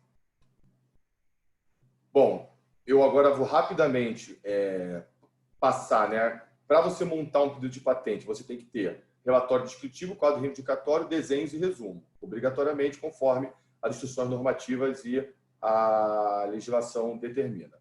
Lembrando, suficiência descritiva. E eu vou falar rapidamente que nos próximos slides a gente não precisa parar neles. Relatório descritivo, ele é dividido por título, campo de aplicação, o sumário da invenção, o estado da técnica, as vantagens da sua invenção com relação ao estado da técnica, desenhos, se houver, e a descrição detalhada, onde você vai contar a sua invenção. E aí, na descrição detalhada, você vai inserir modalidades, testes, tabelas, tudo aquilo que facilitar o entendimento da invenção. Tudo isso é o relatório descritivo. O quadro reivindicatório é a proteção, é o que juridicamente você vai dizer o que você quer. Porque se eu tenho um processo de aquecimento de molécula e o que é novo ali é alguma etapa desse processo, para eu contar isso para o INPI, eu vou ter que ter toda a história no relatório descritivo. Mas, de fato, a minha proteção ali são 2 ou 3 etapas nesse processo. Então, eu vou reivindicar, no quadro reivindicatório, essas 2 ou 3 etapas. E aí tem uma palavrinha-chave chamada caracterizado, que é quem difere o estado da técnica da parte caracterizante. As etapas que existem das etapas que não existem. Então, existe toda uma maneira jurídica, técnica de escrever o quadro reivindicatório para que você amanhã, se tiver um problema de infração no futuro, esteja muito bem observado ali aquilo que você pretende proteger. Tá? Então, nós temos as reivindicações independentes e as reivindicações dependentes. A reivindicação independente é aquela principal, é aquela que vai descrever a invenção da maneira de fato que você pretende proteger. As reivindicações dependentes são opções da independente que você vai criando. Então, se é algo que não é obrigatório, eu faço uma dependente. Então, se é um detalhe, se o processo ele trabalha numa estufa quadrada, eu vou botar lá na independente, que ele passa por uma estufa, não importa qual é a geometria da estufa. Na dependente, eu vou dizer que ela é quadrada. Por quê? Porque se alguém fizer com uma redonda, eu não quero prender isso na independente e dizer que eu já especifiquei que ela era quadrada e a redonda não fazia parte da minha invenção. Então, é uma metodologia de escrever, e aí eu ouvi da Maria Aparecida, não sei se vocês conhecem a Cidinha lá da USP, do Nietzsche, que ela usava a terminologia que eu repito, que é o patentês. A gente escreve num idioma específico. O patentês é uma forma de se comunicar. E só vai entender o patentês quem souber escrever pedido de patente. E não adianta, se você ler um quadro reivindicatório sem saber o patentês, você não vai entender o que de fato ali está se pretendendo proteger. Desenhos, tá? Quando eles forem necessários, e um resumo que facilita muito naquela época da busca, lá que você está buscando informação sobre a sua invenção, você não vai ler todos os pedidos de patente que você encontrar. Pelo resumo e pela classificação internacional, isso já facilita aquilo que você tem que aprofundar a leitura ou não. Então, eu deixo aqui um exemplo de um pedido de patente, que obviamente foi indeferido, mas que ele não atende a nada daquilo que a gente falou. Ele é um pedido de como curar o câncer, a gripe, a sinusite, como evitar doenças de hemorroida, de garganta, erisipela, enfim. A leitura está aí para vocês fazerem. E é engraçado esse pedido, depois vocês podem consultar, que não é nada. Se lê esse pedido, ele não explica nada, ele não fala nada, ele só chove no molhado, fala que você tem que tomar medicação, que você tem que evitar pegar frio para não ficar frio. Sim, é um pedido que foi feito, não sei exatamente com qual intenção, mas é uma clara demonstração de que um pedido muito mal feito dessa maneira, ele é protocolado no INPI. Mas, obviamente, ele jamais vai ser concedido, porque não vai atender a nada daqueles requisitos de patenteabilidade. Nesse caso, cairia nas proibições do artigo 10 e 18, porque como curar o câncer seria um método de tratamento, e método de tratamento também não é patenteável. Eu não vou aprofundar nisso, aquilo que eu já falei para vocês, tá? Como escreve um relatório descritivo, quais são os pontos chaves, tudo isso está na diretriz de exame e nas instruções normativas. Eu só deixei aqui porque está numa maneira mais detalhada de passo a passo. Algumas formalidades, bobagens que se você não fizer, o INPI vai fazer exigência, se você não contar parágrafo, se você não botar 1/20 ou 1/3, botar 1, 2, 3, 4, o INPI faz exigência. Então, muito importante, as medidas têm que ser medidas do SI, e então, Estados Unidos, quando vem pedido dos Estados Unidos para cá, tem que fazer as transformações lá das unidades, as conversões, e tem uma que a gente agora até já está se aceitando, que é a polegada, que não aceitava, mas agora, né, para a área de hidráulica, né, hidráulica mecânica, já se aceita, já está se aceitando polegadas aqui no Brasil, embora não esteja no SI. Então, reivindicações. Formas de como faz a reivindicação, ela pode ser de produto, ela pode ser de processo, depende, isso a gente chama de categorias, tá? Você pode fazer um pedido com uma categoria de reivindicação ou um pedido com várias categorias de reivindicações. As reivindicações independentes e as dependentes, como eu expliquei, formalidades das reivindicações, elas não podem ter ponto, por exemplo, a reivindicação tem que ser corrida, é um texto que direciona o que você quer de proteção, com a palavra caracterizada, separando o estado da técnica da parte caracterizante, sem ponto parágrafo, ou melhor, sem ponto contínuo, e aí você depois continua a próxima reivindicação. Os desenhos também têm todas essas especificações.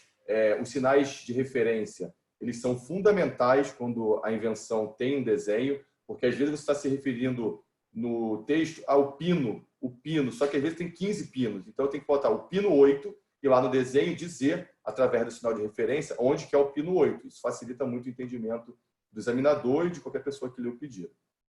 O resumo também tem algumas especificações. Agora, já caminhando para o final, a gente tem aqui, basicamente, o fluxo de um pedido de patente, quando ele entra no INPI, tá? E aí eu queria abrir um rápido parênteses para falar um pouco do Covid, mas muito rápido. Essas publicações, né? Publicações não, desculpa. Essas invenções, soluções que são dadas para o momento que a gente vem vivendo, elas não podem demorar de 5 a 8 anos para serem concedidas, porque a solução é para ontem, né? A gente vive um momento onde precisamos solução, aplicação e tentar salvar a vida. Então, o INPI criou um exame acelerado para os pedidos de patente voltados para o Covid-19.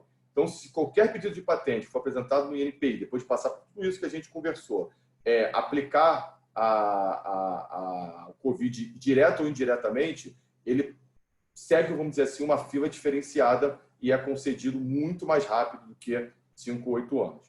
Esse prazo é um prazo que já vem melhorando muito, o INPI vem se aperfeiçoando, mudando gestão, não foi nada de... Porque sempre tinha uma história que tinha que contratar mais gente, e eu, por exemplo, nunca achei que o problema do INPI era mais gente, e sim uma gestão diferenciada, e hoje as coisas caminham muito bem, né, melhorando cada vez mais. Então, a gente tem diversas filas paralelas de exame, que eles chamam de fast track, de exame... eu sempre confundo esse nome. Exame prioritário.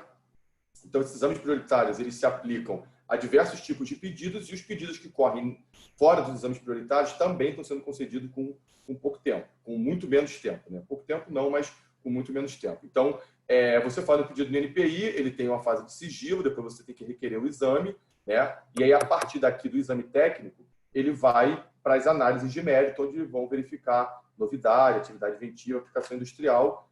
Os pedidos de patente, a partir do 24º mês, tem que ser paga anuidade. Então, anualmente, você vai pagando essa anuidade, enquanto ele é pedido um valor fixo mais baixo, depois que ele vira patente, teoricamente, você já está ali auferindo lucros sobre aquela invenção, então você contribui mais para o governo, pagando taxas maiores, uma visão, né, de uma ideologia capitalista, que é o mundo que a gente vive. Então, as anuidades correm a partir do 24º mês e vão até o final do fluxo do processo, né, no 20º ano. Importantíssimo, não existe a patente mundial, não existe o pedido de patente que tem um só e vale para o mundo todo, não. existe no direito que a gente chama de princípio da territorialidade. E a patente, o alcance dela é territorial. Um pedido de patente, ele vale no Brasil se ele for depositado no INPI. Mas o Uruguai está aqui do lado e se alguém comercializar lá, se não tiver protegido no Uruguai, lá o comércio é livre. A gente está falando da patente em si. Tá? Se você for discutir concorrência desleal, se a marca é parecida, é uma outra história. Mas falando do alcance da patente. Então, a patente ela é territorial. Se você tiver interesse em proteger em diversos países, existem tratados que a gente vai falar rapidamente sobre eles, que você tem prazos para ir para outras jurisdições, seja um país específico, seja uma região, no caso da Europa. Então, o princípio da territorialidade ele é fundamental. Tá? O escopo da proteção é territorial, ela só garante exclusividade para aquele país ou conjunto de países, basicamente aqui a Europa, e na África também tem uma proteção que é um grupo de países, onde foi solicitado. Então, existem formas de você escolher esse caminho para ir para fora do Brasil. Ou você vai proteger aqui, ponto final, e vai comercializar no Brasil, ou você vai proteger aqui e escolher países de interesse. Então, existem tratados internacionais, que é a Convenção da União de Paris. O Brasil foi pioneiro aí na assinatura desse tratado, e o PCT, que o Brasil também assinou muito logo depois que ele foi, bem logo depois que ele foi criado, que é o Tratado de Cooperação de Patentes. Esse tratado, ele facilita, ele é um mecanismo de te levar para o exterior. Ele não é uma proteção. Então, às vezes, a pessoa fala, eu tenho um PCT, então eu tenho patente no mundo todo. Não. Ele é um tratado que tem 180 países, aproximadamente, que fazem parte. Mas eles estão ali fazendo parte para que você possa, dentro dos prazos estabelecidos, escolher para qual desses países você vai ter a sua proteção de fato realizada. Desculpa, é o que a gente chama da entrada na fase nacional. Então, quando você vai via PCT, você sai do Brasil e vai para a fase internacional do PCT. Depois, você sai da fase internacional do PCT e vai para as fases nacionais dos países de interesse. Então, o Brasil é teu pedido prioritário, PCT é a tua fase internacional, depois você sai para as fases nacionais. O prazo para que você possa buscar essa extensão via PCT são 12 meses contados da data do teu primeiro depósito, no caso do nosso exemplo no Brasil. Se você pensar, não, só quero ir para os Estados Unidos, não tem por que investir dinheiro no PCT. Em 12 meses, você via a Convenção da União de Paris, está no Brasil, fez 12 meses, entrou nos Estados Unidos, pronto. Proteção aqui, proteção lá, 2 processos administrativos correndo e depois você não pode mais escolher outros países porque você, dentro de 12 meses, só escolheu ir para os Estados Unidos, caso seja a opção de usar a Convenção da União de Paris. Essa ideia de você ter um pedido original, que eu chamei de prioritário, ela te dá um direito de 12 meses de garantir que esse pedido prioritário, dentro do período de 12 meses, te garanta que qualquer pedido que ocorrer no meio do caminho entre o teu primeiro e a tua ida para outro país, que isso não seja considerado uma anterioridade impeditiva. Então, se eu tenho um pedido no Brasil depositado, normalmente a gente confunde isso com aquela história lá do artigo 12 do período de graça. Mas aquilo é outra coisa. Aqui eu tenho um pedido depositado no INPI. Em 12 meses, eu fui para o PCT. Pronto. E aqui do PCT, eu fui escolher meus países. Se aparecer qualquer publicação pedido nesse período dos 12 meses, isso não é uma anterioridade impeditiva para mim, porque o examinador ele vai olhar sempre da minha prioridade para trás. Então, isso que é o direito de reivindicar a prioridade. Tá? Nesse tratado, o principal de você poder fazer essas extensões se garantindo nos tratados internacionais é você ter o direito da prioridade e esse prazo é de 12 meses para os pedidos de patente. Então, tentando fazer... Aí aqui eu conto mais vantagens, né, do que é o PCT, o que é o CUP, mas basicamente foi isso que eu falei, com uma diferença. O PCT ele tem diversas vantagens. Nos 12 meses que eu comentei, você aqui fez o seu pedido brasileiro. Então, em 12 meses, você entrou no PCT. O que o PCT te dá? Mais 18, 19 ou 20, dependendo do país, meses, para que você possa escolher, maturar suas parcerias, buscar investidor, para que você entre nas fases nacionais. Então, você tem 18 meses ainda para poder buscar esses mercados, pensar no que você pretende, sem ter que decidir exatamente aqui. Outra vantagem, no 16º mês, mais ou menos, o INPI te dá um relatório de busca internacional, que ele chama de ISR. Então, o próprio... O INPI não, desculpa. A OIPO, a Organização Mundial da Propriedade Intelectual. Então, a OMP, né, que é a sigla em português, ela faz um relatório feito por profissionais altamente qualificados que te dá uma visão da tua invenção. Então, ela te faz aquela busca que você fez lá atrás, você já tem uma primeira opinião de alguém. Essa opinião aqui, ela é super valorizada depois que você entrar nas fases nacionais. Então, se você tem uma opinião boa aqui, é uma boa possibilidade de sucesso por aqui. Estou dizendo que isso seja obrigatório, tá? Mas é um índice muito interessante. Se você tem um resultado ruim aqui, você pode fazer emendas para chegar aqui com um pedido legal, ou pelo menos melhor do que você entrou. Então, o PCT tem essas diversas vantagens que no outro não tem. No CUP, ele é 12 meses, que eu vou mostrar no próximo slide. É 0, 12, entrou, acabou. Tá? A chamada de atenção aqui é que o pedido PCT nunca vai ser uma patente. Isso aqui não é concedido. Do 12º mês até o 30º, 31º, 32º, por que eu vario esses 30? Porque o Brasil, você tem 30 meses. Na Europa, você já tem 31. Na China, você tem 32. Então, de acordo com que os países foram entrando nos tratados, eles foram definindo entre 30 e 32, tirando o Canadá, que você pode ter até 42 meses, o período de extensão. Então, esse período ele é fundamental. Mas o que importa é que isso é um mecanismo de extensão posterior. Isso jamais será um pedido de patente. Então, você não pode falar, eu tenho uma patente concedida PCT. Essa frase não existe. Você nunca vai ter uma patente PCT concedida. Você vai ter fases nacionais desse PCT concedidos em alguns países. Mas a fase internacional nunca vai ser concedida porque ela não é uma patente. Então, nesse modelo aqui, só para ficar bem claro, CUP, Brasil, 12 meses, escolhe teus países, ponto. E lembrei, queria ir para a Austrália, já era, não vai mais. A regra do jogo é essa. PCT, Brasil, 12 meses, PCT. 18, 19 ou 20 meses, de acordo com o país, você define para onde você quer ir. 23º mês, lembrei de um país, já era, não vai mais. Tá? Isso faz todo sentido, porque, lembrando, as patentes elas têm prazos de vigência. Então, se ela tem prazo de vigência no Brasil, ela tem que ter prazo de vigência também nos países onde eu vou ter interesse de comercialização. Eu vou ter sempre a base de contagem do meu prazo, o depósito do PCT para os casos fases nacionais. No meu caso brasileiro, contados da data do Brasil. É uma simples lista que eu deixo para vocês, por curiosidade, dos países que fazem parte do PCT, né? São 153, atualizei isso hoje. Da CUP, da Convenção da União de Paris, são 177. E aqui eu falo aquele ponto que eu puxei lá no início da busca. Quem não faz busca, ignora o sistema patentário.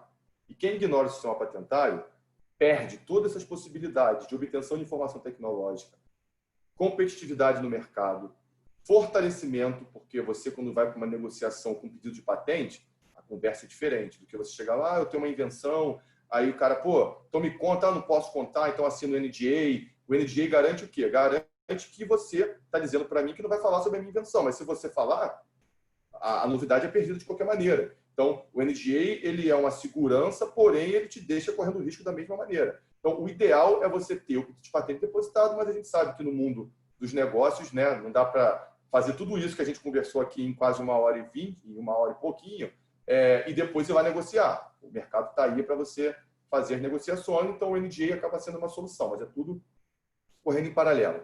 Enfim, vender ou licenciar tecnologia, usar o instrumento da tua proteção contra um terceiro, sem uma patente, o cara vai entrar no mercado, você vai chegar lá para disputar concorrência desleal, vai ter que provar que ele está colocando o produto, pegando o teu mercado, buscando o teu banco de dados de cliente. Uma coisa é eu ter uma patente, está aqui, minha reivindicação escreve A, B e C, você faz A, B e C, ponto, infração, acabou a discussão. Não importa se você está concorrendo desleal, não está, se eu estou vendendo muito, estou vendendo pouco.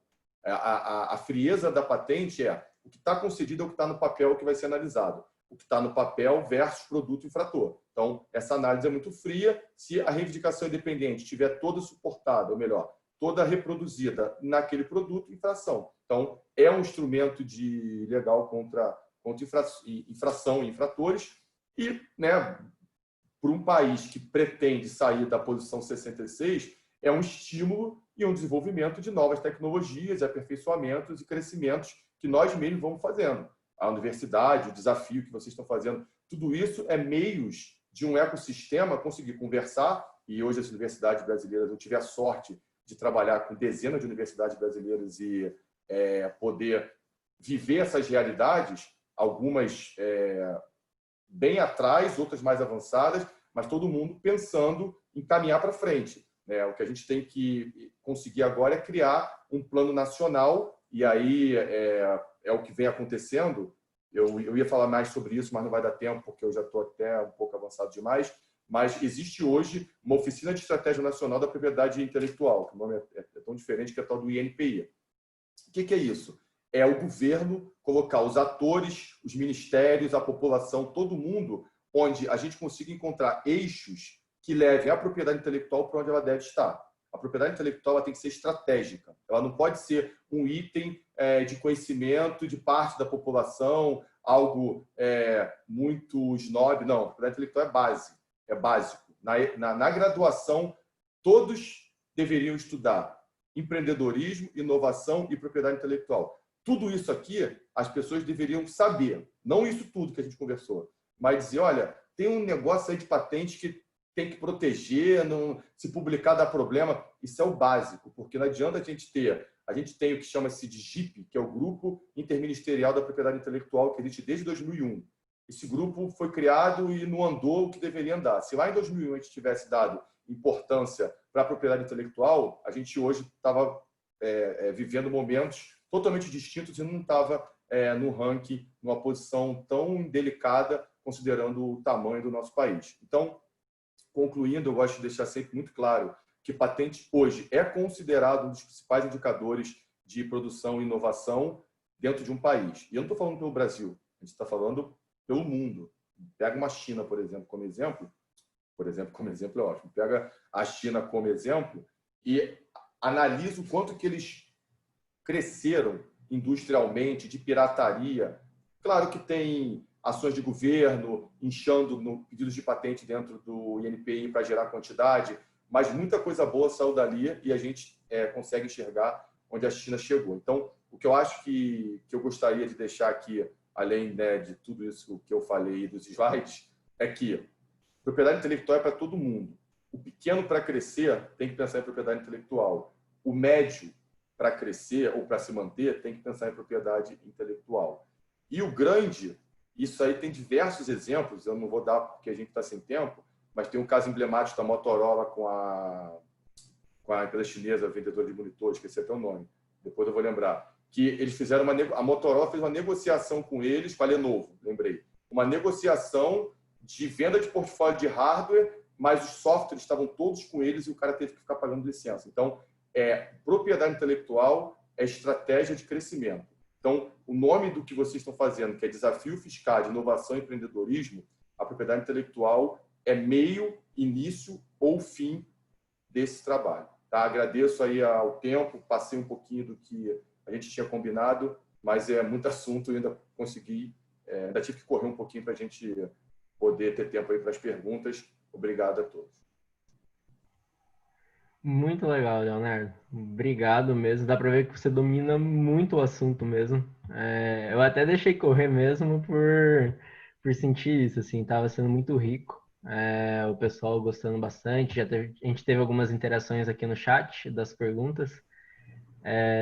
Eu vou chamar também a Patrícia agora rapidinho aqui, que ela vai fazer uma pequena fala. Ela é da agência de inovação aqui, responsável por toda a parte de licenciamento, né, Patrícia?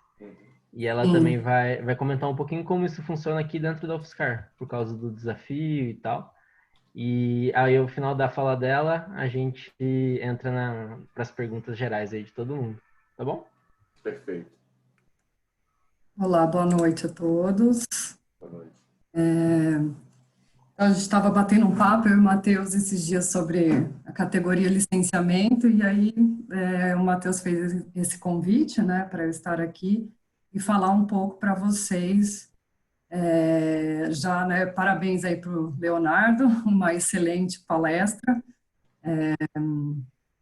Eu acho que é essencial, realmente, a gente falar de propriedade intelectual quando se fala de inovação, um desafio, né, então isso é muito importante. E aí, isso, na verdade, a minha fala entra como uma complementação, então, né, porque a gente tem agora, o Leonardo falou sobre o que é patente, propriedade intelectual, e eu vou falar um pouco sobre como que isso funciona dentro da UFSCar, né, para a gente entrar na categoria de transferência de tecnologia e licenciamento. Bom, eu tomo a liberdade aqui para me apresentar, o Matheus já falou um pouco, sou servidora da agência, estou desde 2004, já passei pela propriedade intelectual e agora eu estou na transferência de tecnologia. Eu sou filha da UFSCar, tenho um carinho muito grande por essa instituição. Meu pai trabalhou lá, então era o quintal da minha casa, e eu fiz a minha graduação e meu mestrado, e estou fazendo meu doutorado lá também. Tá? Então, é um pouco da minha história. Estamos aqui animados e torcendo por todos vocês para se desafiarem e inovarem aí. Então, estamos aqui, à disposição também para o que vocês precisarem, né, a Agência de Inovação, e apoiando o Matheus aí no que precisar, né, Matheus? Isso aí. A Patrícia é uma das mentoras também. Se vocês precisarem conversar com ela. Eu dividi aqui numa introdução, vou falar um pouco sobre as políticas de inovação da UFSCar e o que é e como funciona o processo de transferência de tecnologia e licenciamento. Então, eu coloquei essa introdução bem rapidamente, só para vocês entenderem. Eu acho que o Leonardo ele falou algumas 2, 3 vezes de NIT. E eu não sei se para vocês isso é um termo tranquilo, se vocês sabem o que isso significa, né? Porque normalmente não é, quando a gente pergunta nas palestras, né, quantas pessoas conhecem a agência de inovação, a maioria não conhece, né? Então, por isso que eu trouxe esse slide, né? Esse aqui é o sistema de inovação, isso são os atores que compõem o sistema de inovação, são todos esses, né? E aí, o NIT, ele está na ICT, né? Onde, acho que está aqui meu cursor, na ICT, e ele é considerado como um habitat e suporte, né? Então, são organizações públicas e privadas que se dedicam às atividades de pesquisa de caráter científico-tecnológico. Através da transferência do conhecimento, podem contribuir para a inovação das empresas. Então, o NIT, ele vem por uma determinação da Lei de Inovação, a 10.973, em 2004. A Lei de Inovação, só para vocês entenderem, ela regulamenta a questão da interação universidade-empresa. E dentro dessa lei, a gente tem uma cláusula que diz que toda ICT tem que dispor de um núcleo de inovação tecnológica para gerir a sua política de inovação.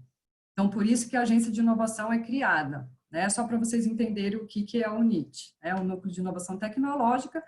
Na UFSCar, ela é denominada Agência de Inovação da UFSCar. E aí, e por isso que a agência de inovação existe hoje. Então, ela dá o suporte para a comunidade acadêmica toda, no que diz respeito à propriedade intelectual, transferência de tecnologia, empreendedorismo. Ela faz estímulo e dá suporte para o empreendedorismo, e parcerias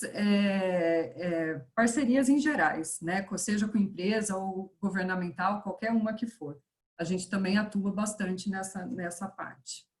Era só para vocês entenderem o que é esse termo NIT. Então, agora a gente entra aqui falando um pouco sobre as políticas de inovação. Eu vou ser sucinta e vou no ponto onde eu acho que é importante vocês saberem.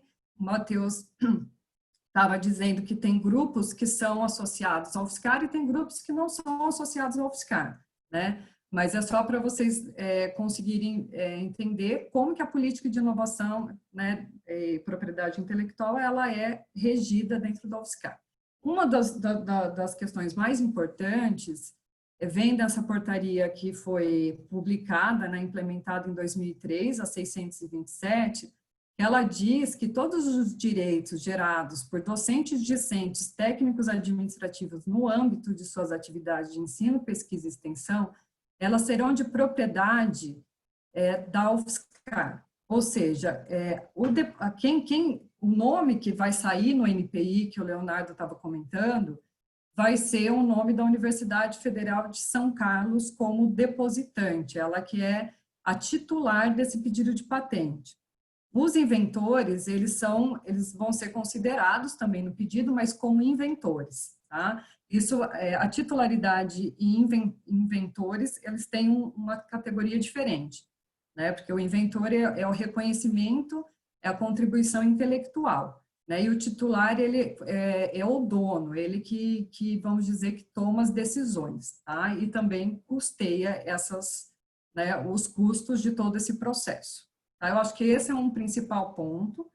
Eu vou passar rapidamente por conta do tempo.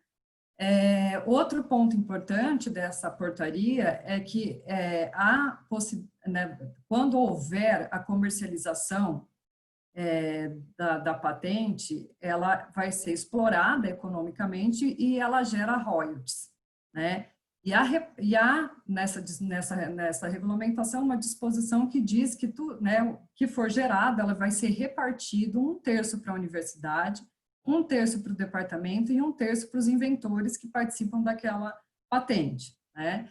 Então, os inventores vão receber o equivalente a 1/3 desses ganhos econômicos, tá? A agência, ela nasceu pela portaria 823 em 2008, só para vocês saberem, não vou entrar muito nessa questão, porque eu acho que dentro da Agência de Inovação e dessa portaria, a gente tem a Comissão Especial de Propriedade Intelectual, que é chamada por COEP, é composta por 6 docentes e compete a eles analisar e emitir parecer sobre a viabilidade técnica e econômica dos pedidos de proteção que chegam, né, na Agência de Inovação. É só para vocês saberem também, não vou entrar muito na questão. Tem uma outra regulamentação aqui, a 004 de 2016, que ela permite que a UFSCar ela inclua no seu portfólio de patentes que foram protegidas já por uma outra pessoa que não tem nada a ver com a UFSCar e que queira que essa patente componha, né, o portfólio da UFSCar. Então, isso é possível, por isso que eu coloquei aqui. É o que a gente chama de inventor independente, tá? Porque eu sei que tem pessoas externas, né, no desafio, então por isso que eu trouxe essa regulamentação.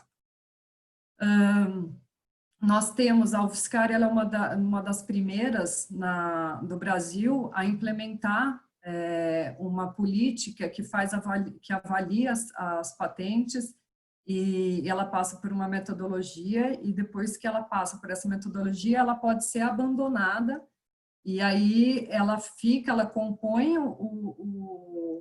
o sistema, né, as buscas que o Leonardo estava comentando. Se você for fazer a busca no NPI, você vai visualizar a patente, ela fica como uma fonte de informação, mas a gente não vai ter o direito mais de explorar economicamente ela, porque ela vai a gente não vai pagar os custos dela.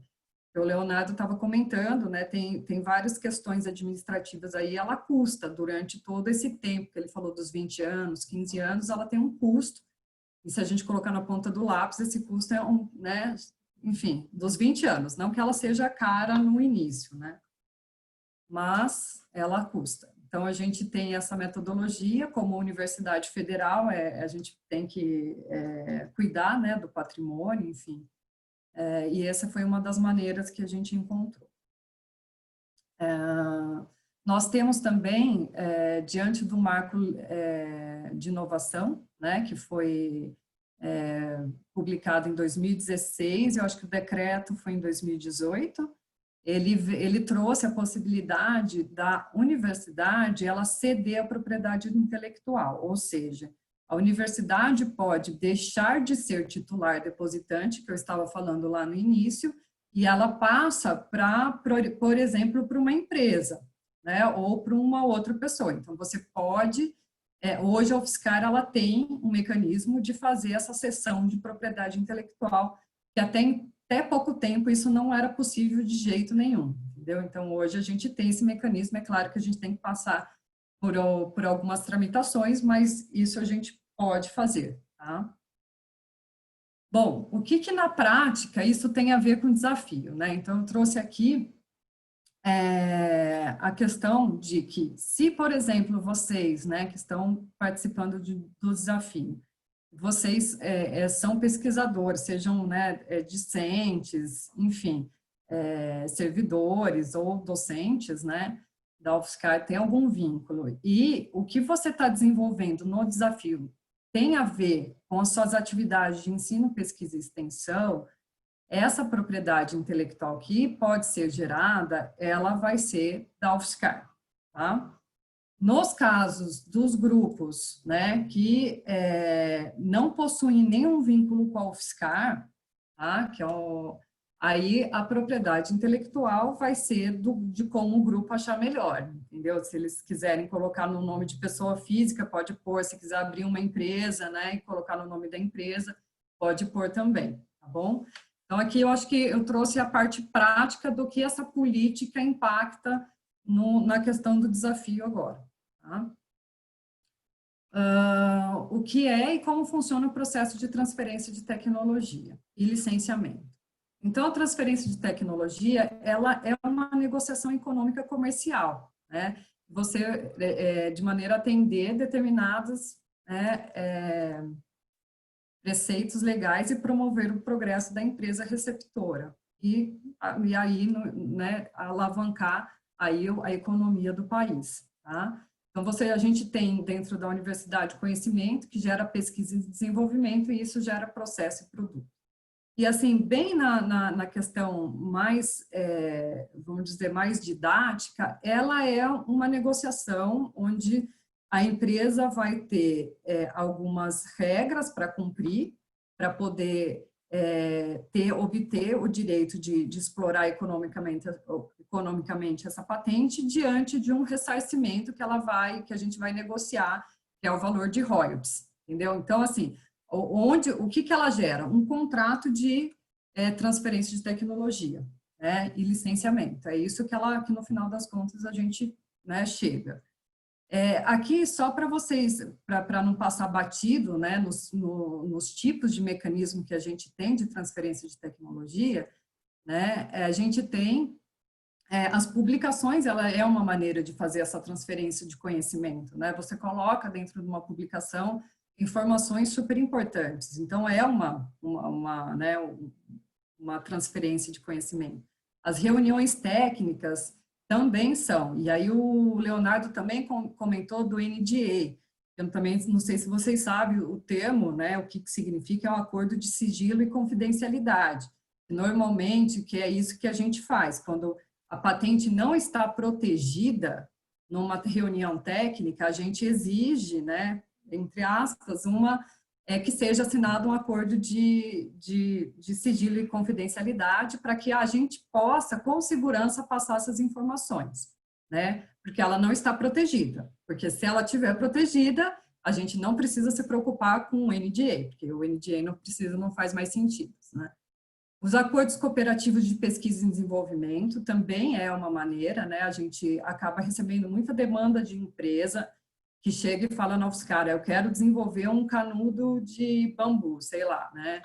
Então, aí tem pesquisadores que se dedicam para essa pesquisa e acabam fazendo esse desenvolvimento. Então, e são nesses acordos de cooperativos de pesquisa e desenvolvimento que acabam gerando bastante patente. Esse é um ponto onde gera patente, né? Porque a gente tem essa transferência de conhecimento aí. O licenciamento, que é o que eu falei para vocês, é um contrato que a gente faz, que é uma negociação econômica, que acaba acarretando no contrato, e aí, mediante uma taxa de licenciamento, a gente concede a permissão para aquela empresa explorar e colocar no mercado aquele processo, aquele produto que foi licenciado.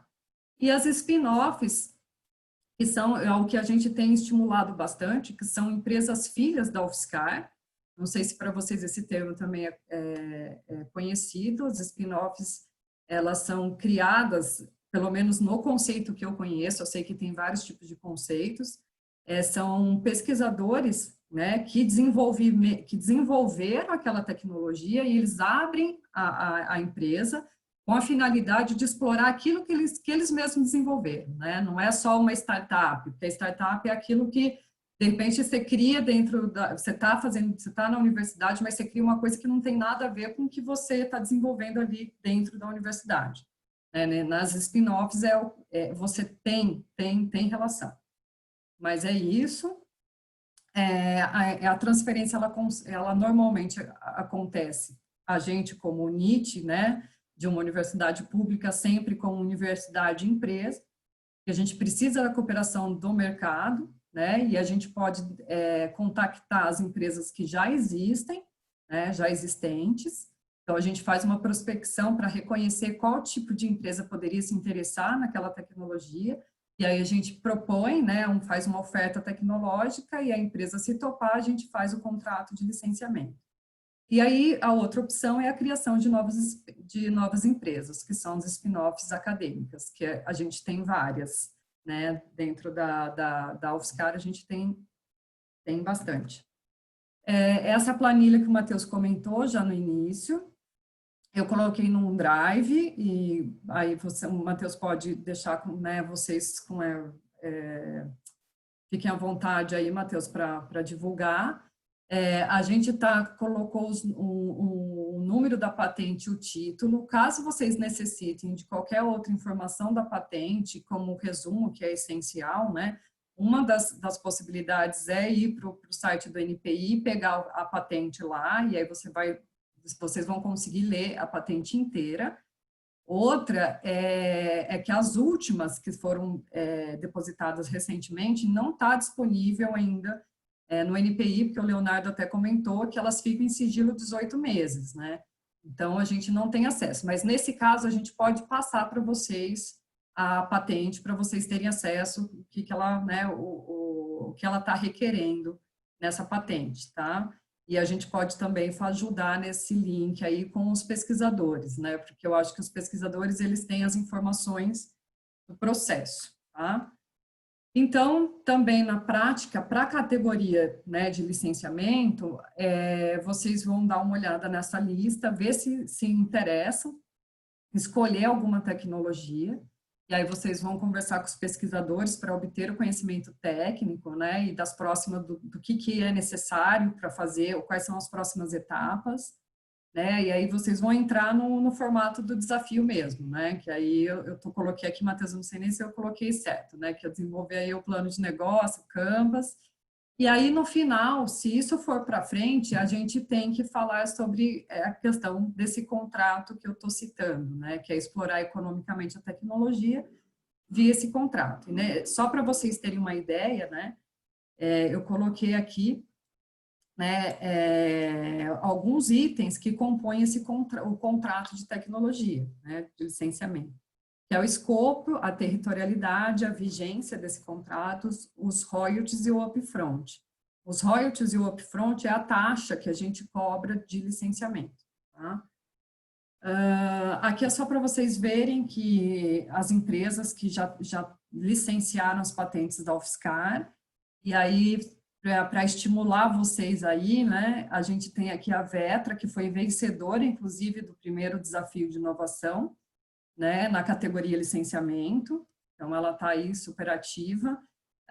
A Inovare também é uma spin-off, a Pop Technologies é uma spin-off, a Bindaware, a Vitrovita, o que mais? Eu acho que são essas só. E a TCP também, né, que é a TCP. Então, só para, né, mostrar para vocês que isso é possível, esse caminho né, ele pode acontecer, ele é real, e então, acho que é isso, gente, que eu tinha para falar, porque eu sei que o tempo foi, né, já passou do tempo aí, mas, Matheus, acho que eu cumpri meus 20 minutinhos, né? Legal, Patrícia. Muito obrigada, viu, pela atenção. Obrigado a todos. Eu acho que dá para a gente partir para as perguntas. Tem algumas aqui já no chat. Vamos começar por elas. E também quem estiver confortável também já pode sair também. Enfim, estão liberados. Vamos conversando aqui então. A primeira aqui é a do Daniel. E ele perguntou qual é o tempo aproximado para análise de uma patente. Bem direto. Bom, isso varia muito, depende. O INPI ele tem as divisões, né, que são as divisões de áreas específicas, de biotech, de PAMI, de mecânica, de química. Então, elas variam porque tem pedidos de patentes voltados para algumas áreas mais do que as outras. Mas eu posso te dizer que, em média, de uma forma geral, hoje, pelo novo trabalho que o INPI vem fazendo, a gente está com uma expectativa de 6 a 7 anos, a partir do que é novo. O NPI fez um trabalho que eles chamam de plano de ataque ao backlog. Então, todos os pedidos de patentes depositados até 2016, todos terão que ser decididos até final de 2021. Então, a decisão vai sair, seja a concessão ou não. Agora, os a partir de 2017, pela nova estrutura da diretoria de patentes, a nossa expectativa é que fique aí de 5 a 6 anos. Legal. Aí a Agnes perguntou aqui que ela tem uma dúvida sobre a divulgação pelo próprio inventor em congressos, por exemplo. Isso não se encaixa no que diz respeito ao período de graça, que são os 12 meses que o inventor tem para patentear? Sim, se encaixa. Se um inventor fizer uma publicação no congresso, ele tem o artigo 12 como embasamento jurídico, que é o período de graça, para depositar o pedido do NPI sem que essa publicação feita por ele no congresso interfira no requisito de novidade, mas a preocupação é o que pode acontecer entre o dia que ele fez a publicação e entre o dia que ele protegeu o NPI por terceiros. Se um terceiro depositar no NPI um conteúdo similar, seja direto ou indiretamente, se esse conteúdo for publicado, essa publicação jamais será retirada. Então, se o NPI publica esse conteúdo, isso vai gerar uma anterioridade para o pedido dele, que veio depois, e aí isso teria que virar talvez uma adjudicação de patentes. A lei fala no artigo 49 que você pode pedir adjudicação, ou seja, assumir o direito de algo que alguém fez equivocadamente no seu lugar. Mas aí vira um processo judicial, é uma questão um pouco mais burocrática. Então, artigo 12, tem que usar quando necessário. Respondendo a sua pergunta, sim, encaixa no período de graça, mas muito cuidado se for necessário utilizar o artigo 12 da lei. Legal. A Agnes também fez mais uma pergunta. Ela está perguntando se essas bases, né, igual o NPI e tal, de dados de busca, de anterioridade, são abertos ou são pagos? Os abertos são mais incompletos ou não? As públicas são abertas. Então, cada INPI do mundo, vamos dizer assim, cada escritório de patente tem a sua base aberta. E cada INPI tem os seus pedidos voltados, né, para aquele país. Então, aqui no INPI, a gente acha os pedidos brasileiros. Nos Estados Unidos, os pedidos americanos. O europeu, ele tem uma base da SpaceNet que chama que ela é mais ampla. Ela pega pedidos europeus e de pedidos de vários países do mundo.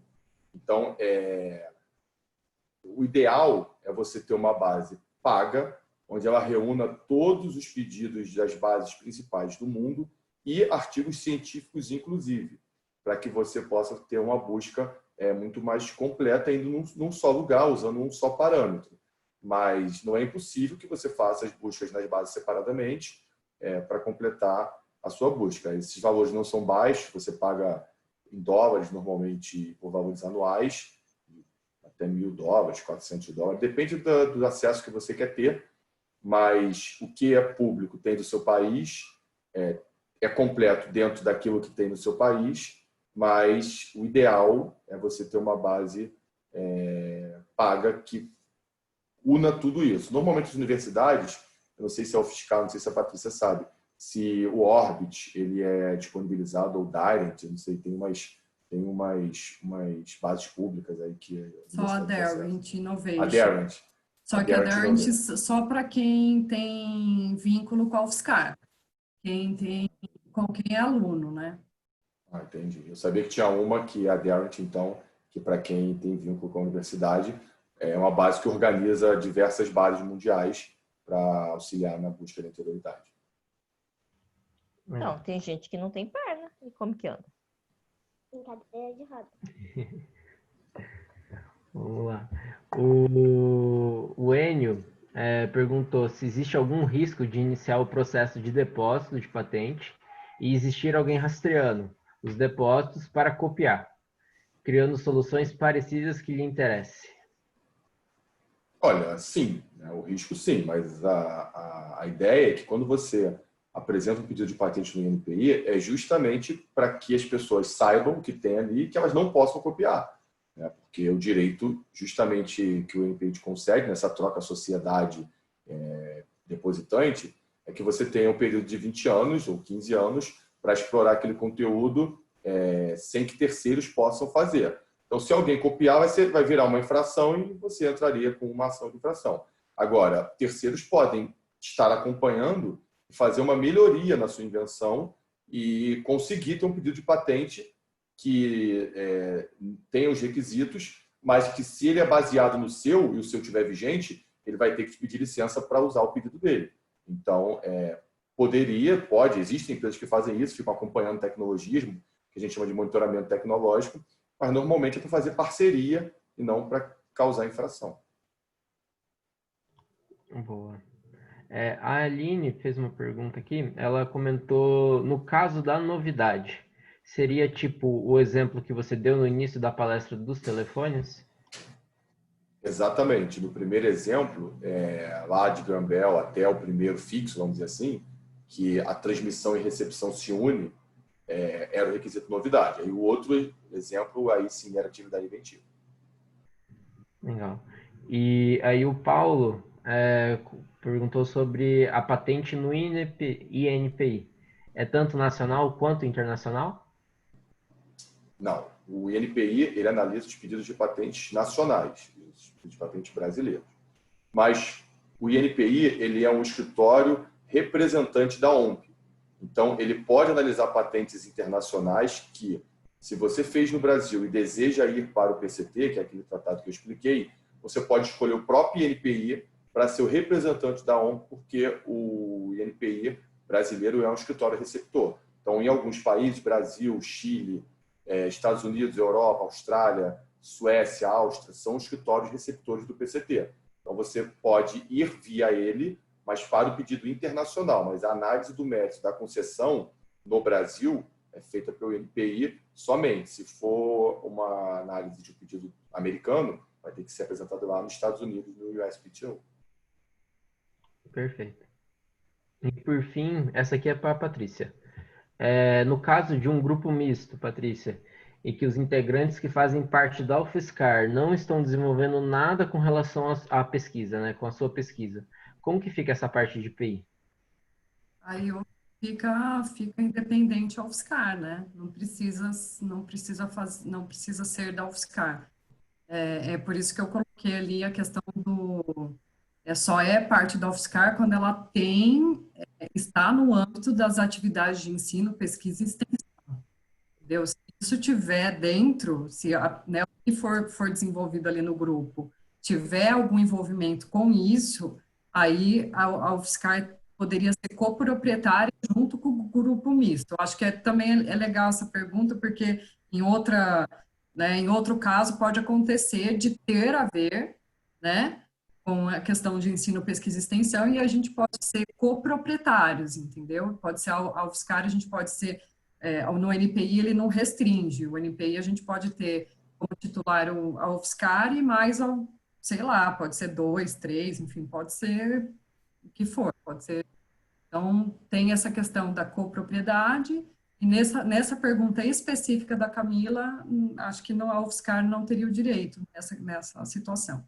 E é só reforçando que, no caso que a UFSCar, ela detém né, a titularidade, os custos são pagos e todo o gerenciamento da propriedade intelectual é feita pela agência de inovação, né? Então, tem todo o suporte, né, da agência, só para... Uma partida. Obrigado. Pessoal, essas foram as perguntas. Mais alguém tem alguma? Acredito que não. Legal. Eu queria agradecer o Leonardo, a Patrícia, muito conhecimento. Acredito que muitas pessoas se enriqueceram até pela medição que a gente fez ali no início. Tinha muita gente que não tinha nenhum conhecimento, né? Praticamente zero. Então, acho que teve muito aprendizado. Também queria comentar que a Patrícia e a Nayara, que são as responsáveis por toda essa parte de propriedade intelectual, licenciamento, elas são mentoras também do desafio. Então, qualquer pergunta ou insegurança até também que vocês tenham, podem conversar com elas, que elas estão à disposição para esclarecer tudo que vocês precisarem. E é isso, ficamos por aqui. A gente está com a gravação. E isso vai ser disponibilizado para todos, os slides de ambos, os contatos dos dois estão nos slides. E então fica tudo para vocês no Google Classroom, tá bom? É isso, pessoal. Obrigado e boa noite. Tchau, tchau. Boa noite a todos. E aí eu consegui sair. Obrigada, boa noite. Sabia? Boa noite.